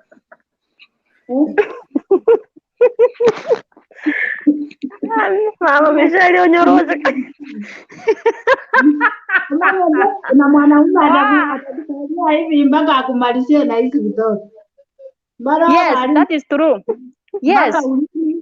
Kuna olia lako liero meme ruweka kama kwa hilo ukiama hapo hivyo. Wewe Simbo utakuwa umepiga maji. Ako koramba kwa ni akai. Hebu nikuulize Mama Michelle hiyo swali. Sasa umesema ukirambaramba na hizo vidole, mwanamke akilirisi hapo na sasa kitambo uingize hiyo nini, unapata mwanamke hata hawezi function nini. Manya ndio yoko jikolirisi omoto yako reta.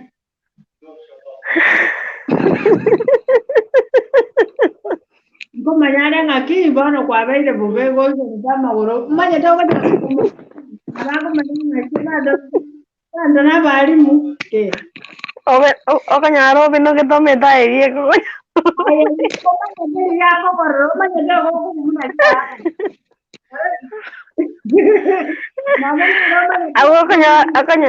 Akanya no nyama gora ringe swana ari iguru. Ko mugwata yale ko gora ko ringe wanongie. Omuntu ko mungusa mata ko mungusa abantu mata wanonge munungo gora. Lakini kuna wenye hawajuangi hivyo, kuna wenye wanaume wenye hawajuangi hivyo. Wanaacha mpaka mwanamke anachimalizia hapo. Sasa mwanamume akienda kuingiza hiyo mti yake unapata mwanamke amesaa. Nikwambie ngaki wakati hiyo kitu hata mwanamke akilegea hapo ndo mwanaume anafaa asugue kabisa, asugue akimuguzaguza penye anajua nyege zake zipo. Tena utaamuka tu 1 minute umekuwa active. Umesahau ile kama ulikuwa umetupa. Wacha nikwambie ndio naonanga. Sasa ndio maana bwana anafaa atoke nyuma kidogo, wewe utangulie kumaliza kidogo tu some few seconds. Utengeneze njia ikuwe soft.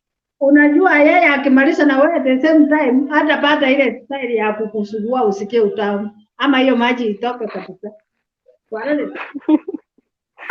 gari na kwa kibogo bora na era akole takale kwa tebe ng'ombe bano njika niwezo nyaka. Ndio bata bora basi kwa mama karama be. Lakini unaweza chukia mwanaume juu ya hiyo. Juu alimaliza kama wewe hujamaliza. Alafu unajua kuna wanaume wengine wanamalizanga haraka unapata umuntu wako yanire aliuke gasto otagetuchi gukora ngera akole tikale.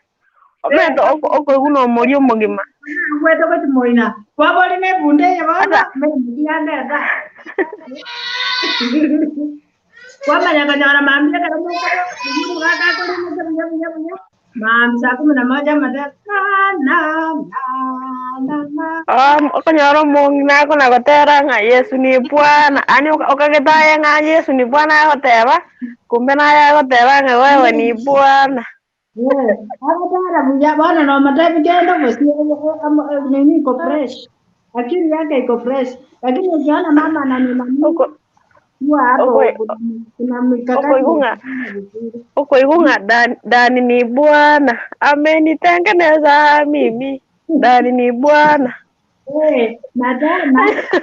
Hata akimjima mahali hata akiongea na koroje mongina agogete mambi. Mongina agogete mambi akona kwa busaka kona gotera manyanga marogo bangu akolete gasi. Lakini mongina agogene shindobo manyanga ngwakolete gasi. Wacha tupea wengine na wao watuambie kitu.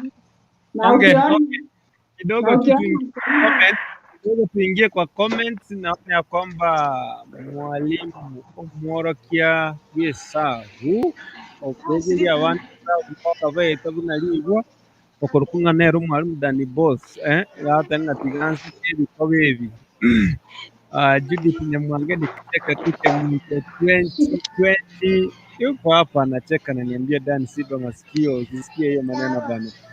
Hapa Jose Sungura anauliza na mademu wanakuanga maji maji, yuko kujibu. Jared Mokaya yuko hapa Mzimo 2020 anasema kwamba ni uongo, mwanaume mwenye ako sawa hata breakfast yako juu, sio mambo na hormones, maybe iko shida between those people. Yeah. Okay. Mwingine hapa anaitwa nani? Mwingine hapa anaitwa Becky Michelle and Irene, confirm your M-Pesa kama mmepata kitu. Jamaa mwingine hapa, asante sana. Asante sana.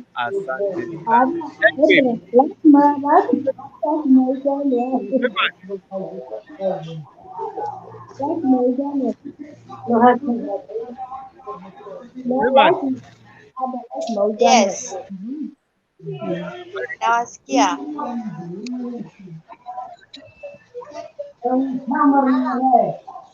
Princess Jabokar.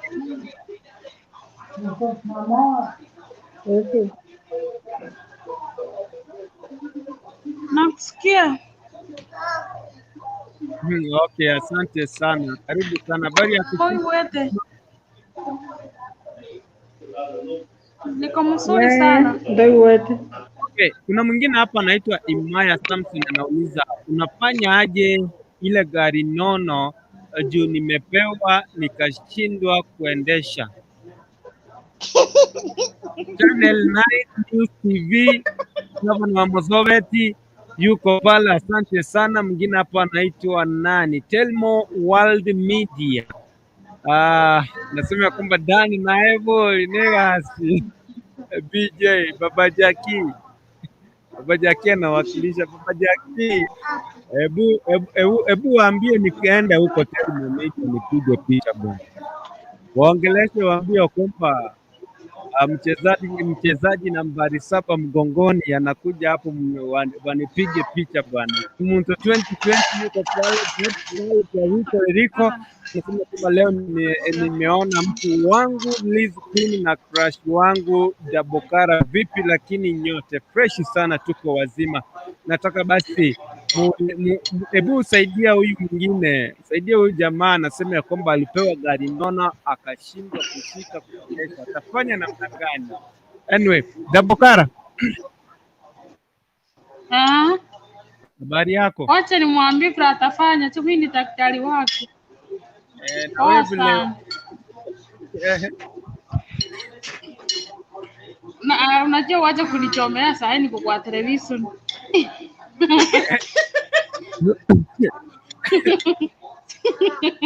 Hata chura nimefika kamera nisikuje kuonekana usi. Sasa mimi nataka kusema hivi, kama ako na gari nono, yani gari yenyewe nene aba gungumbara balito sana, yani aba nene, yani ogosunyunga kino nyeno gonjora ogosunyugonjora, yani nonezi mbera abwati ni nene, yani ukomurigere liga paka kwastoka. Kuna Kiswahili ndio alipewa gari kubwa. Kali kweuke gusi no mu Tanzania ale gata taigwe Kiswahili. Tunaona ndege Kiswahili. Sasa mimi nataka kumwambia hivi, kuna rafiki yangu alipata gari kubwa, yani ile gari turera ya miguu 12. Sasa kitu ya kwanza akaambia gari yake anaipeleka garage. Yani garage ni kumaanisha mnaenda kuoa shawa wawili. Kijana wenyewe walikuwa mwepesi alitoroka. Sasa kitu ya kwanza inafaa kwe, yani asikue muoga kwanza. Kitu ya pili ampe pusu kwanza. Na sasa kama yeye sijajua ni munono, kijana mwenyewe atatuambia yeye ni munono ama ni mwepesi, ndio ndaona venye nitamuelezea ni mwepesi ama pia yeye ni gari kubwa ya miguu 12. Yeye ni mwepesi. Yeye ni mwepesi, amepata sasa gari kama Sasa kama yeye ni mwepesi, akikipu mama yangu asiwote, I'm sorry oh. Sasa kama yeye ni mwepesi na huyu ni munene, first thing atakaa kutoka juu juu baba. Huyu baba ni mkubwa na aka kakijana ni kikepesi. Kwanza atampea mabusu ya matiti kwanza. Kishampea hapo use kwanza diajote ndiaona hii ratili imefika wapi. Sasa akishaona hii ratili iko wapi, ndio sasa aanze kujua huyu mama hii gari uzito yake iko aje. Unaona? Sasa huyu kijana wa wenyewe atakaa kutoka juu, gari yake ikae kutoka chini. Kama kuna nguvu, unajua kuna watu wepesi, akae kutoka chini. So aanze kukula mifupa kwanza ndio afikie roho. Lakini akianza kukula roho kama hajafikia mifupa, na hiyo baada hajafanya kazi. Hiyo ndio ushauri inayosampea. Okay. Okay. Unajua saa hii hata mimi niongee kwanza. Nataka kuongea niende. Wewe ndio pudi ache niongee. Sasa mimi nimemaliza. Kuna watu wengine hawachi kusoma misa. Yaani watu mbele kuachi kusoma misa. Msitani misa ni chati. Hapa hatuko kanisa.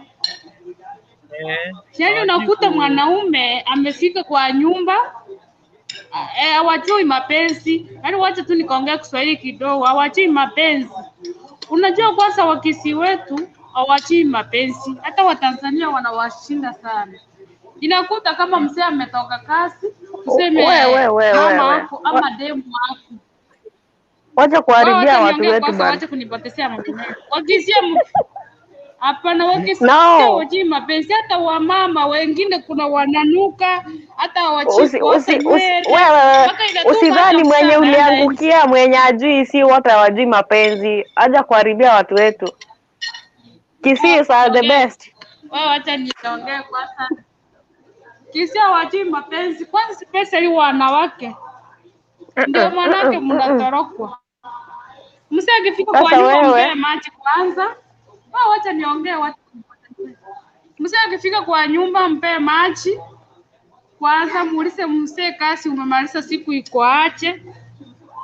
Mupe hata kastrogiti, hata kama una ng'ombe ama una maziwa unasombigia tarongoli, hata kama ina sukari unampea. Unaona? Unampea sasa, unajua teliari pia msee. Kitu ya tatu ya kumalizia. Sasa jambo leo tumetiko some misa kabisa. Yaani hawachi kusoma misa. Mtu anaenda karaundi moja, alafu hapo pipi, yaani pipi na mama, yaani pipi na msee kwa nyaro mumurolio tigiru. Ningi tamanye tie gas. Alafu na chakula chenye anakula. Alafu kuna wengine wananuka. Dani. Hebu niulize huyo Dabokara kitu.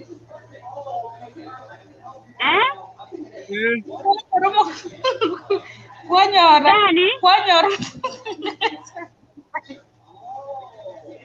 Hebu niulize Dabokara kitu. Sasa hapo ndio napata.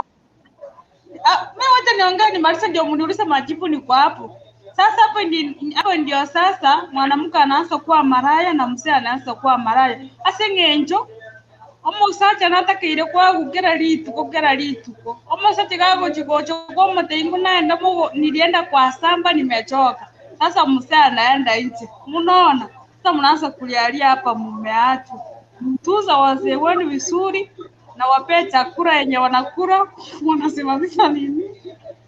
Wasisito kusoma misa. Nimemaliza. Hebu niulize.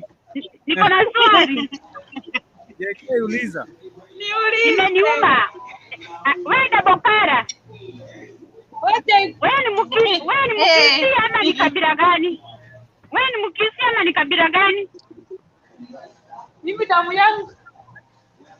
yangu ichanganyikani na ya Wakisi kwa kidogo tu. lakini nauliza originally, where are you from? I'm from Kisii lakini sipendi Wakisii. Unajua Wakisii hawajui mapenzi. You are among them. That means including you.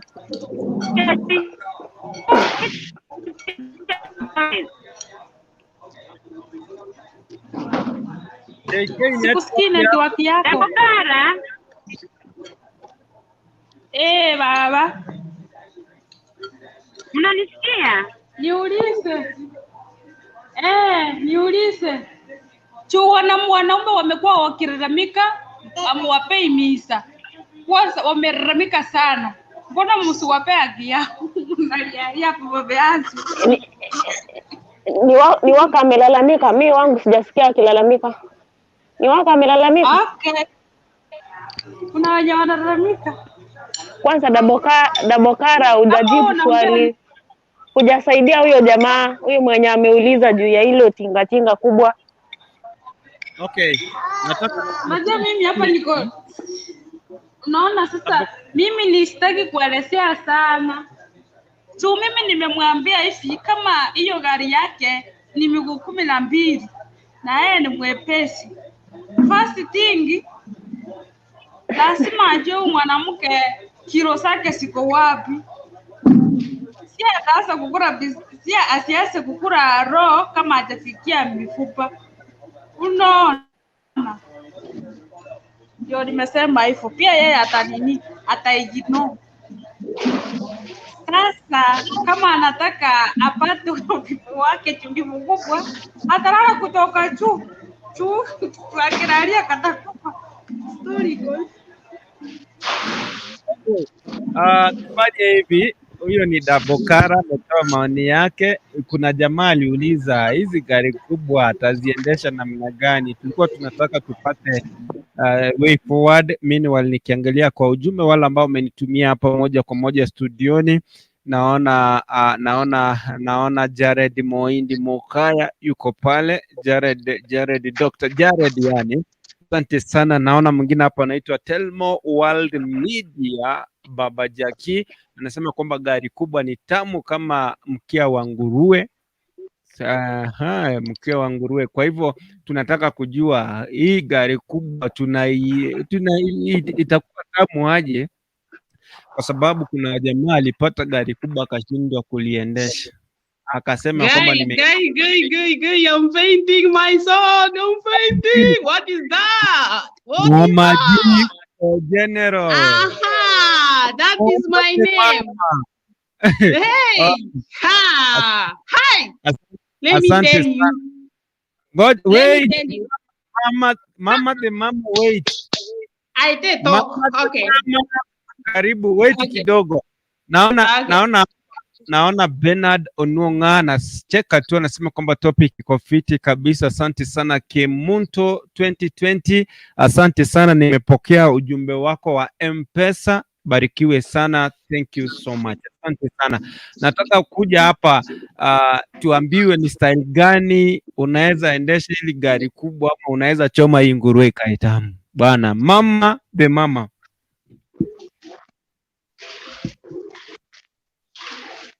Mama the Mama. Yes, my son. Yes, I'm here. Mama the Mama here. Ebu tuambie tunaweza choma hii nguruwe kubwa aje ndio ikae tu. This meat, unasikianga wote unaambiwanga real men eat meat, not bones. Hi, bones forgive me, but that's the truth. Real men eat bones. Meat is not for small boys. Small boys just eat the bones. Lakini hiyo nyama wacha ipatiwane watu wakubwa ndio wanajua kukula vizuri. One thing. Make sure you don't panic. Ukipata na hiyo gari kubwa usipanic. Just take it easy. Jaribu kumjua kabisa. Unajua kuna ujue nini zake, ujue weak points zake. Unajua unaweza ongea na mtu hivi ujue weak points zake mahali ziko. through talking. Secondly, Yes.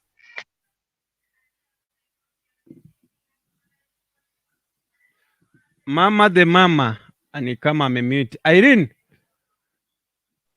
Yes. hebu chukua hiyo microphone bwana. Tugaidi gabu. Kai, sasa nitasema nini? Unaona hao watu wenye wako watu wakubwa there are some styles zenye unaweza mpeleka mpaka hata yeye asikie kuna kitu imeingia. So vile Mama G amesema Utapendua mpaka uchoke. Sikia, sio unamfanyisha gymnastic. Utatumia tools. Unajua once ukijua G-spot ya huyu mwanamke iko wapi, ukimfanyia well preparation, unajua hata unaweza tuseme kama kwa kiti ama kwa kitanda, mwambie asimame chini, mguu mmoja aekelee juu ya kitanda, apendi mbele. Unajua akipendi mbele, hata hiyo matanya yake kama ilikuwa kubwa, kuna venye itamwagika kwenda mbele, inaenda na mwili kwenda mbele. Na kama alikuwa na poti kubwa, pia itaanguka kwenda mbele. Unaona ataaja mali nyuma. Utaendelea kusugua mali. Ama lazima apendi this way. Apendi that way. Ama mlete tu amkaribishe, kuna hii age ya kitanda. Amuwekelee hapo, alale kwenda nyuma. Ainue mguu juu. Unajua always akikuja kwa hii age ya kitanda, alafu wewe mwanamume unaeka magoti chini.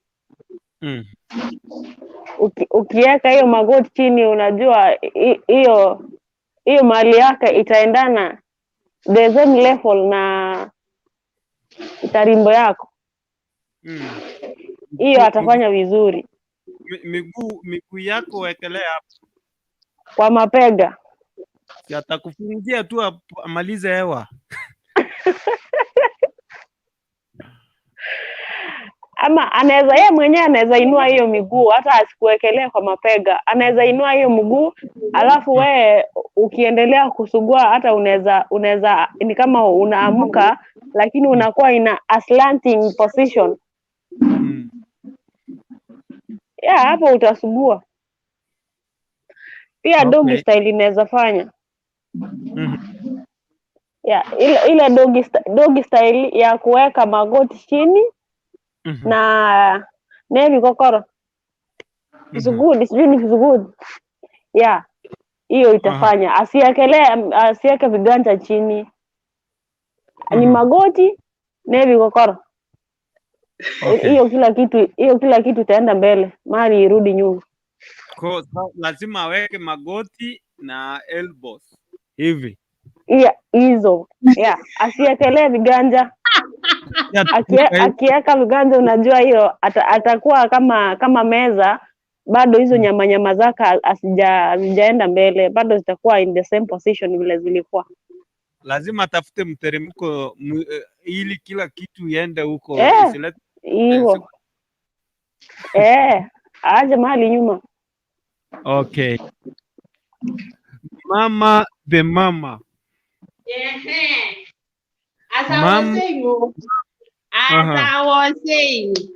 was saying, my son, this thing is very easy, very easy. Just know the woman you are with. Mjue tu, take your time. Huyo mwanamke si eti unaanza kumpendua peke yake, anajua what is right. All right? Kitu unafaa mjuane ni ile yani how free are you?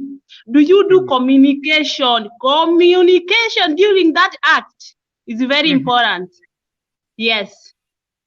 Yeye mwenyewe atakwambia baby touch me here, baby do this, oh baby this way, oh no. That communication is very important. Atakuonyesha, mtaonyeshana vizuri, lakini ile ya kupendua kama gunia ya viazi, it doesn't make sense. Aileti shangwe. Communicate. Hiyo ndio naweza sema, communicate. Style inajileta tu yenyewe. Yes, communication. Ikiwa tamu hata unaweza fanya style nyingine yenye ijaifanywa duniani. Let me tell you, that's why we say marriage is for sex is for married people. Because when you are married, you are free with your man and you are woman. Now you will start communicating. Baby touch me here, baby there. Oh, hapo amesha kuonyesha ingine. Oh no. Oh, you see? Communication. Hiyo ndio njia ya kuendesha hiyo gari kubwa. Communicate. Wacha kupendua mtoto wenyewe kama nini, kama mahindi choma. Communicate from the word go.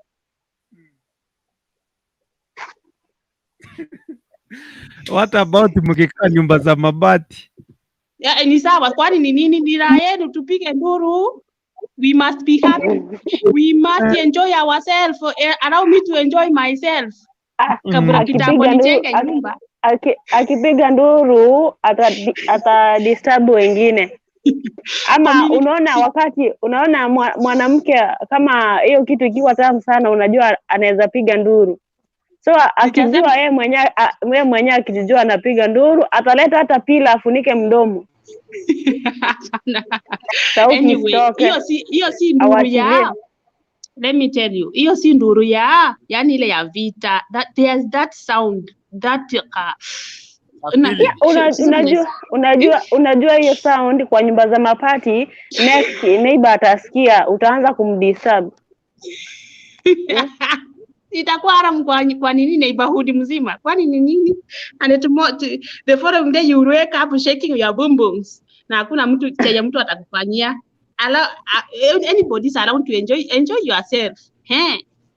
Okay, my son. That's why I told you, njia ya kuendesha hizi gari kubwa, communicate with your woman. Okay? Na hizi gari kubwa ni za wanaume, si maboys. Yeah, si sawa boys.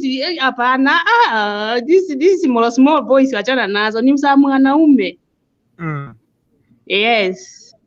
Kama wewe ni kama kijana, tafuta hizi mifupa spaghetti. It's okay. Wewe ujui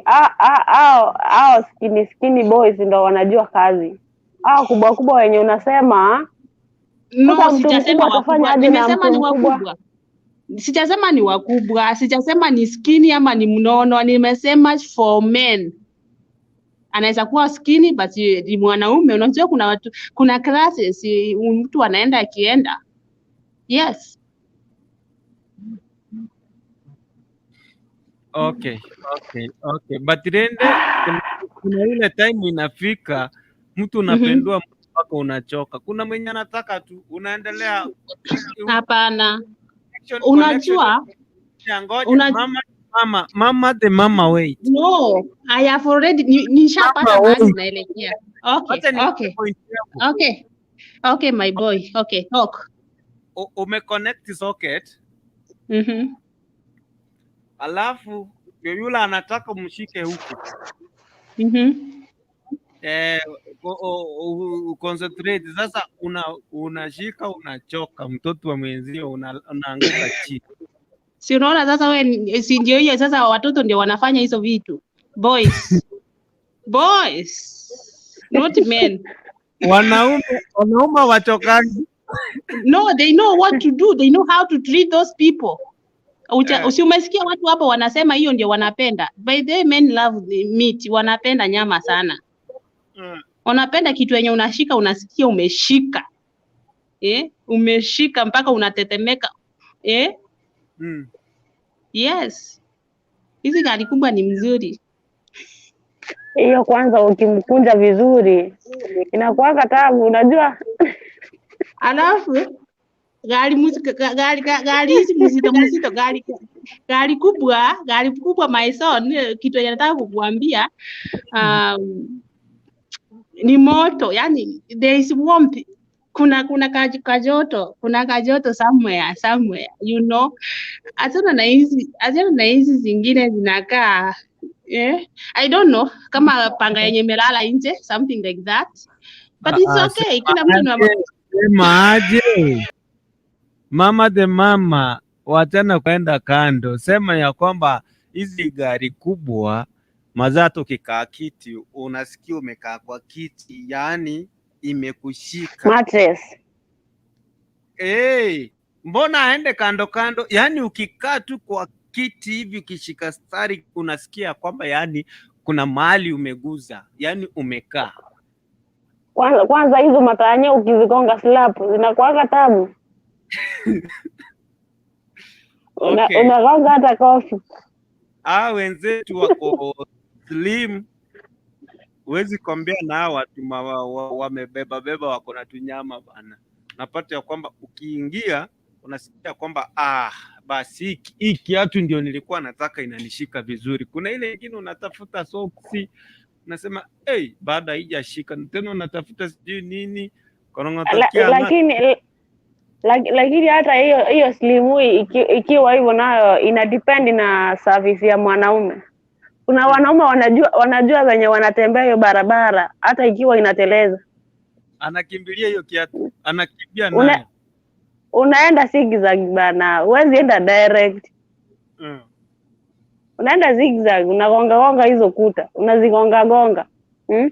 Na huyu mwanamke mwenyewe hata kama ako hivyo wenye umesema, tuseme ako holo, kuna akiwa expert wa kupeana, kuna venye anaweza kupea hata wewe usirealize kama iko hivyo holo. Anajikunja. Anainyonyea ndani, hata unaweza fikiria ni kama ni fajo. Unajua inafaa mwanamume akiingiza hapo mwanamke ana relax, yani una relax kabisa, hiyo kitu inaingia. So ikiingia time anaenda kutoa unainyonya ni kama unaifuruta. Unainyonya so hivyo akifuruta unaifuruta na hiyo kitu yako kabisa, unaifunga mzuri hivi. Akifuruta nje anasikia ni kama hii kitu ni tight kweli. So wanawake hawafai, si eti unapeana tu hivyo unafungua yote ukawa unenyongo. Egente kita kebwatere ime kabisa buyo okungusera ime. Oborongose. Kabisa. Ama hata unaona hata mkienda hiyo design ya kifo cha mende. Kama wewe mwanamke unajua kitu yako iko wazi. Okay, mbali ekiseke ko rugoro ke ndete ke gocha waka. Alafu na wewe ukwebaje njerage ukwebaje gochensemo, alafu anagonga ukuta. Akigonga ukuta urumeta akukwarusa kujimado igungo kunirege. Sasa ukikaa tu hivyo akitoka juu ana hit katikati, anaingia tu kwa shimo jipu, yeye kwa tamu. Ako mujikani. To basa wanja guchikaneli. Lilibuna gocha kurugoro ebaje gochensemo. Ama wakati anaendelea kusugua, jaribu kwenda zigzag. Akisugua right unaenda left. Hivyo unajua atagonga hizo kuta. At least utamu itatoka kidogo. Hiyo shimo nayo itachimbwa sana. Hizo kuta ziwezi kuwa wall zikae na scratch. Hiyo kuingia direct ataingia wakati anamaliza. Akirelease ndo sasa hapo unajua unamshikilia hapo ataenda direct akimalizia. Okay.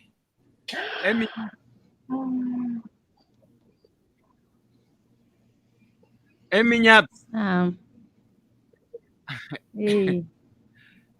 Biore baba. Tago ndiga kinte kerere. Ntaka ugotoka kabisa nyiguna kikuwata chistari. Laki nonte vinga tongeti bagarangwane mbungigu. Nkwane unandengereti. Anyway, ne birengeri birengera limbiga sene ko nyagoswa kanya kulika notes bono otebunga kyote kuonchorera ime kanyo musacho matenga bono enjoy kwarara igo Omete Dani akasacha eminyamsi yango tebiga siongei sana ngomwandiri bagai notes ngoteki rero tigango tebiga kali fwe yatufundisira amang'ana amange ngotebi Kenya boy child ngochokorora bare bikone batanya korora abana babane ngochokorora bare amang'ana amakongo oigwa tibuna iriri nikiagoteba kware bacha otumere kona lakini oyo nere tata ni expert imbora unogochiko togotiga Mombasa buri nyungu buna horo kanyachika ni byoka lyagochika ni lyagocha kwa mwebi yakwenda left na okonye mbunyuntira ime bakubwa baba ni fajiri nanyori lakini onyore tabo by the way inakwanga hivyo asire kyo chika na bogo tama ara nabogo tama lakini rende esiekire bono igatiga ngutei muntu tayore mutaro naye kubwati naye ukuandure gente kibuneri service mothers ya ba mata ima koroga igo ya rusi okamwe unasugua mpaka hiyo kitu inakauka yenyewe abere iko Dani okay asante one what experience kuruga tiga mchezo mwalimu Dani bosi gatenga inche gongo tekera batebuka banyene gekerabu nabo bumanye tinki toko bakora kabate nga kibate bakora asante sana mwalimu Dani bosi mosquito style elia mwate banga kigali kiri na tu na chinguru chiri ekloko yesamba koiko kunja magoramo tu magorama egeste kinero tige imokego Yasmin Aboni double M hi Dan, mimi napenda Subaru so nasema kwamba Subaru boys. Okay, hiyo naweza endesha vinoma sana. Ngine hapa naitwa bado Yasmin Yabesh Salim anasema kwamba gari kubwa the best. Huyo jamaa akujie notes na past papers. Asante sana Gregory, anasema kwamba usiku mwema. Vizuri tena zaidi. Anyway, Irene. Yes. Hiyo maneno inakuwa hivyo. Ikia baba yeye alienda sijui alilala ama anafanya namna gani? Toa mchumba kwa na msheliaji. Ayedani. Tegerete kabisa kirasi mende. Yeah. Igara arabono missionero gote nitinduki muriro kirasi mende. Michelle tata watrande. Michelle ta kunara bono hiyo. Michelle no monto saa 9. Tarara. Omwete nari kire gitabu gichoire. Imbo mo pimte kama kuruka mo babune ko. Yani ngo chile ko no mwana obande bagangu ayedani. Konya gogo kenye to mondo ukoruma juu. Kanyagwe banga. Kanyagwe banga. No ko babune megongo tu. Ngo ku. Bagangu kura naye ngo kuri. Lakini rende mo karaki mo batiko batije fure no batije chinyo Dani aba kunga imereli omonto meta kurugega maju bona chinyaga ichirego no mukurano hata ukimuguza tu matiti hivi mtu anaisha kabisa analala chini bona bako na kokwana omonto kwanza yagi yoko monda ko yagi uno mubero gocha connected no yo yiga omonto uri kamwira sengenjo achinyaga bona chiberete ukimuguza tu hivi atakuwa hiyo kitu mtu atakuwa active after one week ya 2 weeks. Sasa hapo hata hiyo kitu yake itakuwa imezoea juu hata akirudi hapo itakuwa ni uchungu, wamerudi fashion avante kitu imeshikana. Nairobi murabero no nyesi kutatu ga Manikote ya baibali ngabono nalito ikire airport ekaro mwara. Una enchara ngocha goika ngorake menyuntando mutienyi omogimaro tindi gokoresa. Ateba ekotrakt yane ya nange kumuguru titetinganye. Mioro komunyuntu. Ani ngomunyuntu okomunyuntana. Ngokora Chindege chatene ne tomo chenyoyo korna ya mentate.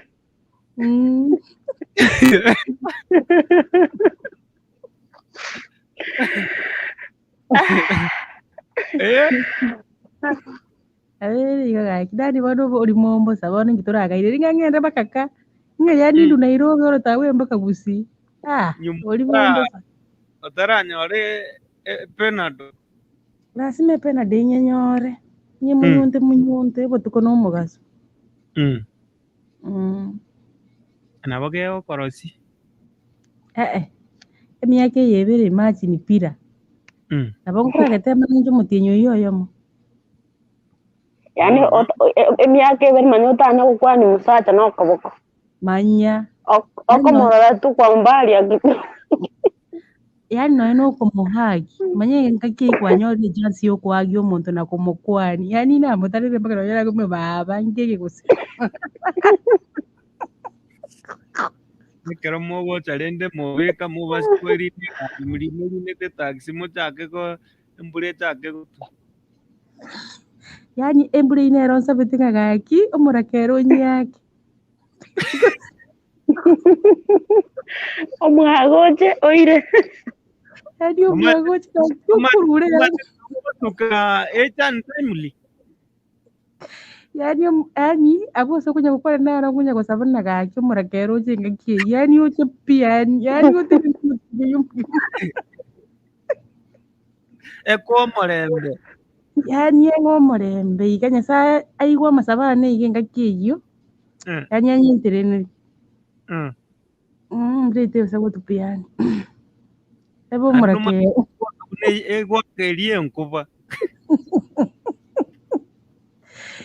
kidani otago tiga kunya kwanza hiyo kukaa kwa ndege hiyo long time megongo metabane megongo ya baire nakindate ya nyanye nzira gitase ngenjo turakora bica icio mugongo konga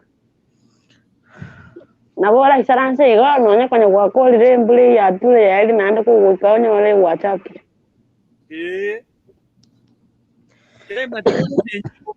kego chenjiririe mbia exeni jungo ikuru airport yari ne taxi mogo ikaiga echinkoba ni chiakirende kikwante abetinga ne wiki eria mang'ana echinkoba embura yatwe goitaga kubangusa Tata nonye ora chiontige no kora Dani hizi nyega zenye mtu anatoka nazo hapa haezi lala na mwanaume nyumba moja sasa kunanyesha ni tingo kuna period igor turachitutigane Dani tigango tebie okubeka chibuti Dani eitarimbura eri ya kawaida haikuangi kama ile ya kawaida ine ndege yakonyegeria mari igurari amagenari iguru yabwakukuku yakonyegeria umugongo utinguka koigu itari eri ya kawaida ina mugongo nyegera na haikuangi mzito inakuanga waterly haikuangi mzito naro tagito yomo kuruga alfa mo ganye apoti ali ara mubu no mo nande noine mustuko noro dani umete kere ndege kwimuka na bura stoke singenje kwimuka nisi no ngoko buno yo mogongo lende ke kra tangata gitara nyoro yo mokuru bwara tema gusena mu buno mogongo chingodi cho wakabana na mogongo cha gutiga guchawa karo cha kabana nire abundu tene inyo ani chingodi chindenjiro meto monta kugajera akunya gote kana once ta konyere airport mokerwa ne lodging yo monta ke butuka akubekere pista gote inda Jones pin tubwati bo besa mbuye kiseino baba karuga iga yenda direct la kaseino oma winji kubanganya ko kujikomera wala winji kumuomera airi kugenda zobo genda mukwame Nairobi mobe kujiroji mo butoro emetu ngetingo genda nongo bere Nairobi nande nondera ifungo goteidani Nairobi yande nganyere tiga nende bukia mukemanye kugenda butiari nganyete na cyendege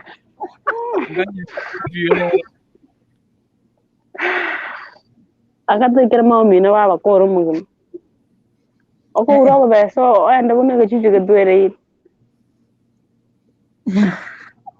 ejine chingoni ukimunyima anakukata kichwa agotiga roji ngasa akabutukagenda mbare ngaba uruchi besa baba kujuboka mangonye noni pagiri kwa bwatetei kumaga magi yango tinili ya mugire yo yeah furthermore anyo mondo uchikomera kama itenga alfo kurupi kef korai kaseino korai gera nyakora mukwani Claro, agitindi korai kera bono gotungi gotunga ngonye twasambe tamanyinga tokalina gochage ga sa banda aba abantu baito no bonkobo itingo badia banda bakubisba kama iso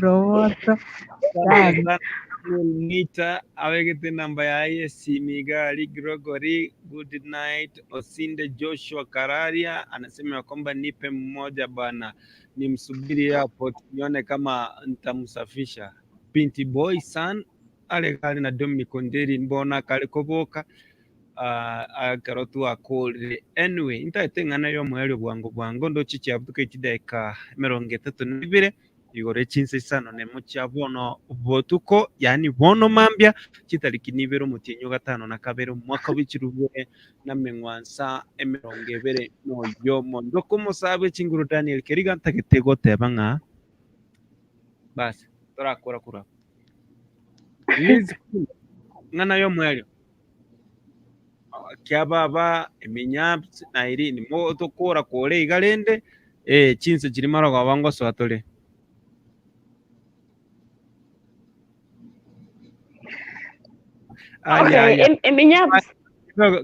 kidogo mwalimu wakasomia hesabu ga kwa eta bunaligwa agorokunga Dani boss hata ngenga kiyembura embombe yo inakuanga mali safi opo terere antivirus ego tuara liberera akuo tikian ga tingo kuna pi tingo kuna Dani tigango tebi no mate kere kentiki bota boterere aye Dani gango lingo korasa naru kwa magetira oche kentiki kere bota boterere obwe mbulego tu yanduru kwa moko genda akaberera kango chaka yani inakuanga na joto ingine tamu kutwara liberera umetoka nili musubati wale mulito bakoko tega abubono mwaiti ay tigango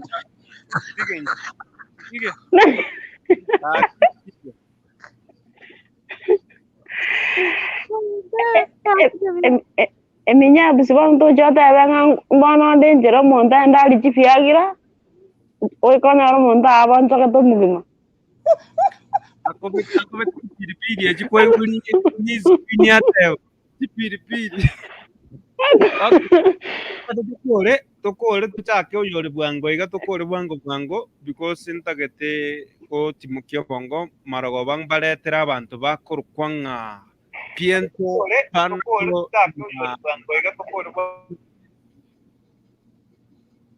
eminyapsi ngana yo mwerio ngana yo mwari kibono nakwane gaki magana atwarire igabono notsi gari kubwa nguruwe tutachoma Narok kama Nairobi Keke nguruwe itachomwa Narok kama Nairobi nguruwe chinguruwe chitwateba nje nateba Nairobi from Nairobi ngenda kuchi Mombasa kuri Mombasa manya korori kusi mutinyo mugimaro Nairobi ngokorera mangana yartinde mwainire na Mombasa uogelee kidogo niogelee kidogo ndiye kibwenerete inyua machari bakuruka buna yaki Okay. Visio. machari visio. Okay. Asante sana tumerane marogoba ochagara chinsa isato koika uchimotuga abwo elinde twene kinga twabibekire byonse asinchire yo mochoko lakini nche mbure tuga tokonywa Elisque ochire kia baba Yes. nayo mwelio Chingana yo mweli ndatebe ngambia mono twemanyira amange twesomirie amange ande mbia so tadetera omoroberi onga buno oyo igo bono ari twaigura omanyete abande naro barorora akonyire korusukari nabatwarenga Onye kagũthũmisa twakwenda kĩabaitũ onye tũgwĩkwĩra buna bado twĩkwĩrĩire tani ya ekere gwa buna gwachete noroje buna kwarire ndege kurwaria amang'ano nsibie gwatigere tari endege ga manyang'ana egasiore inje manya birengereria bitimbwati ebirengereria bingo bitwara rinasoire endege imekogenda Yoli ara dinyono nabonda ase kugwena n'omusonga endege ime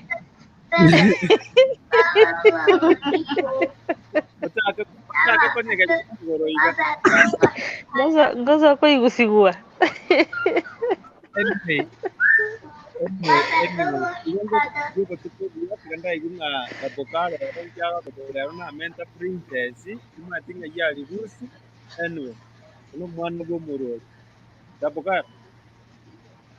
Enzo natinga toleka Yesu ni Bwana.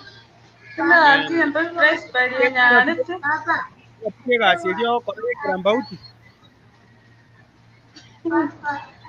Era natinga lakini mkawazo siku hizi ni yama naende kwende siku hizi ni fans wa bahati.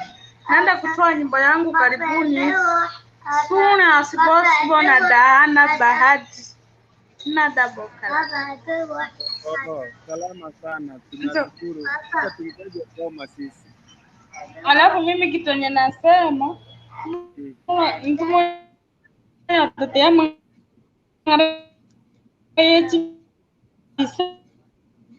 sana ndio dress hapa sichangi hiyo mama Emi nyapi singa kikwaro de bana.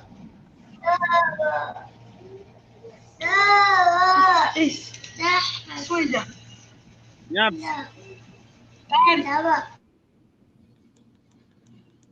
Naam. Na kikwaro ko te bone ngana ne kikwaro ko te. Nare goteba nonye gwatũitire emegongo rĩndĩ chitũraspeci tũnyarĩte oro chia miaka ĩĩbĩrĩ na emegongo lakini rĩndĩ tũganye twatokonye nginya twatokonye iga rĩndĩ Wateba ati asa makamba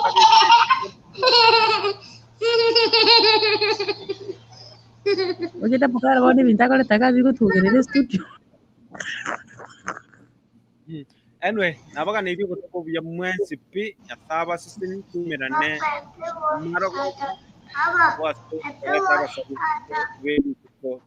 bye bye